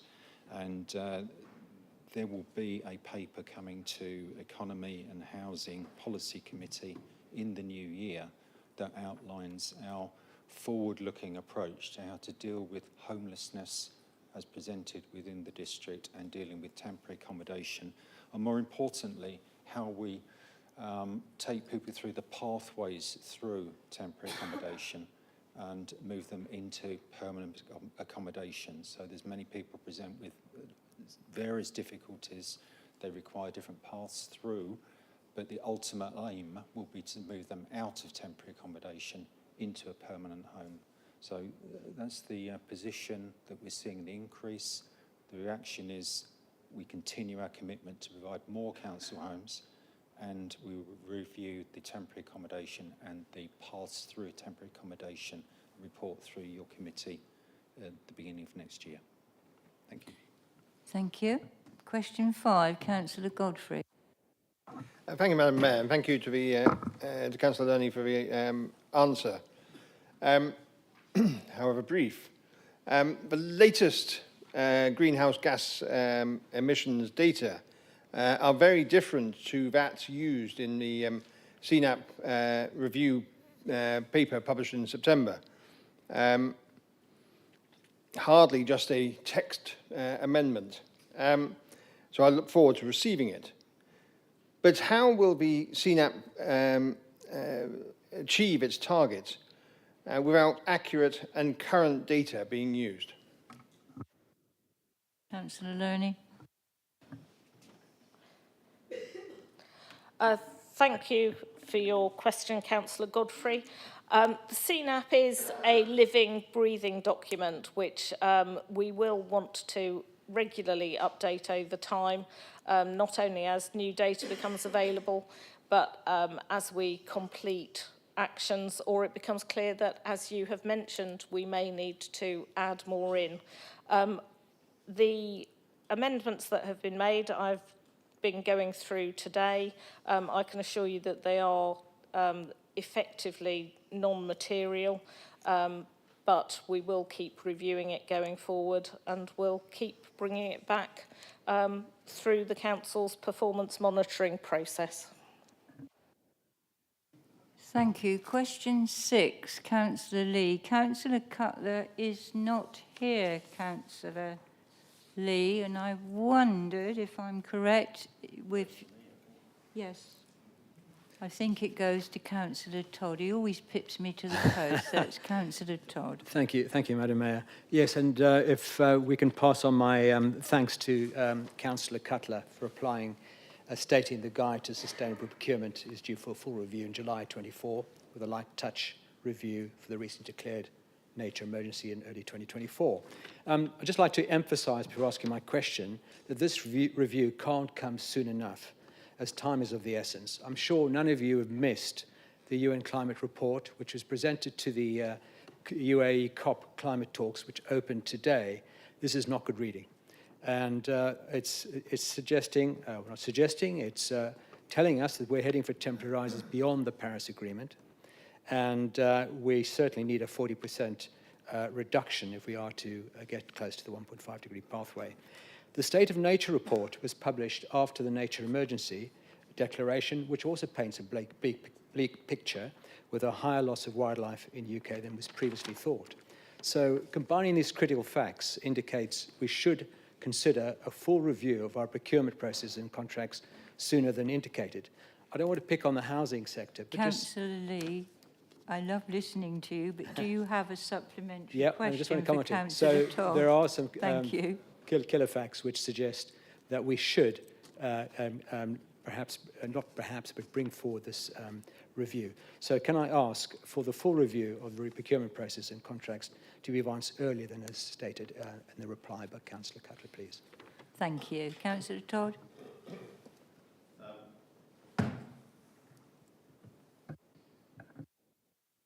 Thank you very much indeed. What we need to have, first of all, the intent of this council to go greener faster, to tackle the impacts of the nature emergency and the climate emergency is not in doubt. And in terms of how we seek to deploy it within the organisation, we're not just relying on procurement policies. There's a much broader programme to build awareness and make sure people are aware of its implications and trying to mainstream it in all their work. In practice, as you rightly highlight, and indeed several councillors have highlighted this evening, we live in a world where there is changing information coming in, too often, unfortunately, saying that we face a bigger problem than maybe we thought we did a week ago or 2 weeks ago or a year ago, and hence actually accelerating the need for us to go faster at every opportunity to aim for 2030 rather than 2050, or faster than that where appropriate. So speed is of the essence, but also mainstreaming it into our processes is of the essence, and getting that right is of the essence, and having a method of procurement which is able to cope with that changing information environment. It is the judgment of officers that will be leading this progress that will take time to get right. I think the timetable that's been laid out is a prudent one. I'm pleased that we will do a light touch review quickly to make sure that those operating under the current system are properly reflecting the needs of the nature emergency. But that fuller review is important, that it takes time to be done properly. It's something that, if we get it right, will carry us forward for a good period towards our 2030 goal. And so I would rather not be in a position of rushing it. I'd rather it was done thoroughly and deeply, and done in such a way that as we get new information and new knowledge coming through, we're properly able to reflect it in our work. So I appreciate his question. I appreciate the fact that you've put this on the agenda. But I do genuinely believe that the timetable in front of us is the right one. But that doesn't mean that there's anything less than an absolute urgency in terms of wanting to take on the problems that you rightly highlighted in your question. Thank you. Question 7, Councillor Tippett-Cooper. No supplementary, Madam Mayor, other than say amazing work on everybody on what they're doing on the cost of living crisis in Winchester. Thank you so much. Question 8, Councillor Horrell. Thank you, Madam Mayor, and thank you to Councillor Todd for his response. I was actually delighted to have been at my own village event on the 11th at 11 o'clock, but I do still feel that I can feed back views of others that I represent in my ward. I'm disappointed, Councillor Todd, that you didn't see the dirty steps, the rubbish that I encountered when I came onto the steps in the morning, and the brass that needed polishing on that Remembrance weekend. And so my question to you is, if you hadn't paid any attention to that, is this part of a broader approach to dumbing down the mayoralty and the interest of Winchester City Council in putting on such wonderful civic events? Thank you. Councillor Todd. Thank you very much indeed, Madam Mayor, and thank you, Councillor Horrell, for your question. And obviously always open to take challenge in terms of how we're performing on important matters such as our commitment to pride in place. And indeed, as you put in the original question, I'm very happy to, well, I'm not happy to be embarrassed, but I'm willing to be embarrassed when I need to be and not when I'm not. And this is one of those occasions where I'm not. You were reassuringly punctual in terms of your arrival on the day of Remembrance Sunday. And you arrived while the cleaning of the Guildhall in preparation for the main event later of the day was still in progress. And I've had that confirmed to me by officers. So the cleaning on both days began at about 8 a.m. As you know, we arrived early in order to be robing. But the intention was absolutely that the building be ready for the main event when people were actually coming into it and using it later on. That said, and I would like to just express my thanks to the council and contractor colleagues who got up in 2 days in a row. There was a big party on Friday night, so in order to make it ready for Saturday, they had actually got up early on Saturday in order to clear the building, and then they did the same again on Sunday, in order to ensure that the main events of the day, the 11 o'clock silence on the Saturday and the mayor's reception on the Sunday, the building was in suitable state. So But we are always open to hearing comments. It's important that we're not complacent. Over the last year, we have put a lot of effort into Winchester as a place, other places as well.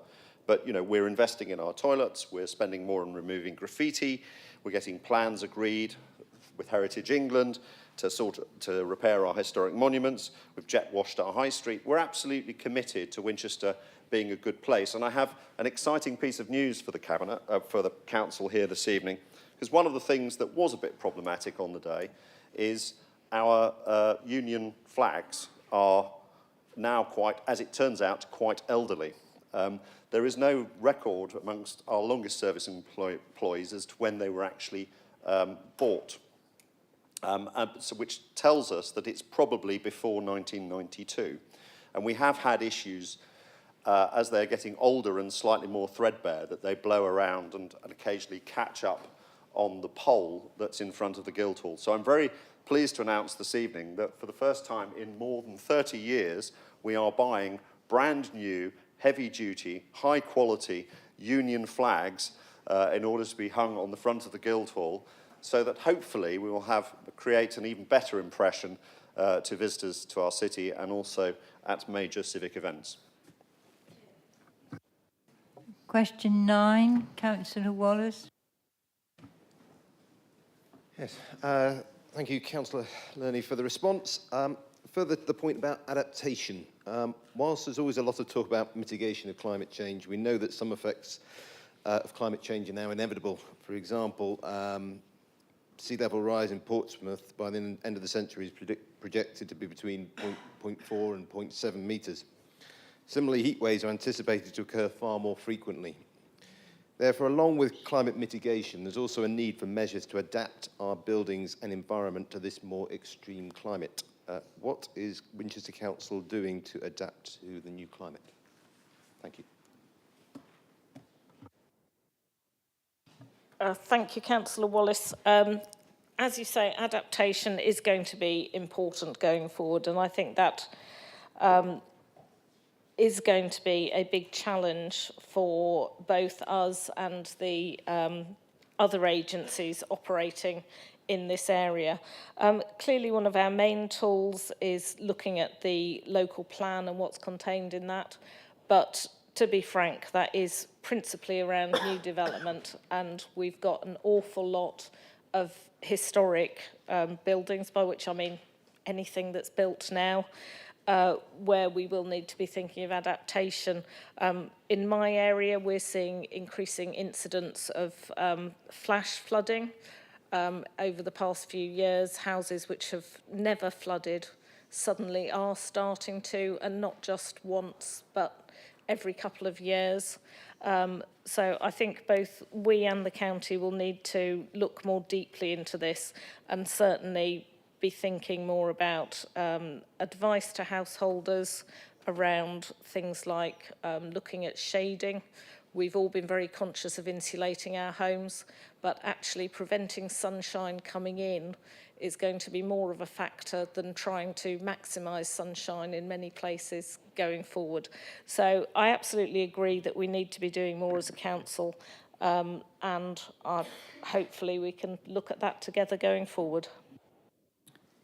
Thank you. Councillor 10, question 10. Councillor Miller is not with us, is he, this evening? So I'm going on to question 11. Councillor Cunningham. Thank you, Madam Mayor. And I thank the portfolio holder for an informative and somewhat technical answer. But I have no supplementary question, ma'am. Councillor Cunningham. And question 12, Councillor Isaacs is not with us this evening. So may I say then, councillors, thank you, members. Question 13. Oh, sorry. Councillor Wallace. I just threw that in case, just to see if you were, right. Councillor Wallace, thank you. Right, thank you. Again, thank you for the response. Obviously, as you were aware, despite the promises made by Southern Water at the HEP committee meeting earlier this year, to date, Southern Water have not provided a written update. on the issues on Hambledon or at Waltham Chase. Whilst I appreciate the Council does not have authority to force Southern Water to respond to these issues, I hope you will support residents in these areas by supporting a push for further information and indeed action on resolving these long-standing issues. Thank you. Councillor Porter, did you? Thank you for your question. And I sympathise. Councillor Godfrey and I were at a flood action group meeting only on Tuesday. And the groundwater levels are rising, and water pipes, sewage pipes and water pipes that are taking the rainwater that are not, that are damaged, are becoming overwhelmed with the groundwater, and we risk really that when the real rains fall, we won't have the room in those pipes for it to go, and we will have the same situation that we had in Hambledon in 2014 and in other places too. But I've spoken to our officers about this, and they have found a piece of paper that does give the plan, but the development of that plan is a lot of description of what they're hoping to have, how they're going to consult rather than to act on it. And we're really pleased actually for the Parish Council, the MP, your interest, our interest in this. I know that Southern Water are also part of the discussion of HEP next week, but also I do know that our officers have sought a meeting with Southern Water and other players in it, including all those people I've just named, to make sure that we do get some action from this. So I think it follows on in many cases from the question you just asked, Councillor Lerney. It is right across the whole district, but we're very conscious of the need for Hambledon. So I fully accept that this does continue to need chasing up and getting a straight answer from them about when, not if, they're going to do it. Thank you. Thank you, Councillor Porter. So, members, before I say that concludes the formal business of the evening, may I say a big thank you to you all for your questions and your debate and your patience with me at times as well. Thank you. So that does conclude the formal business for this evening. Thank you all the officers who have helped us this evening, and please may I ask you now to end the broadcast. Thank you.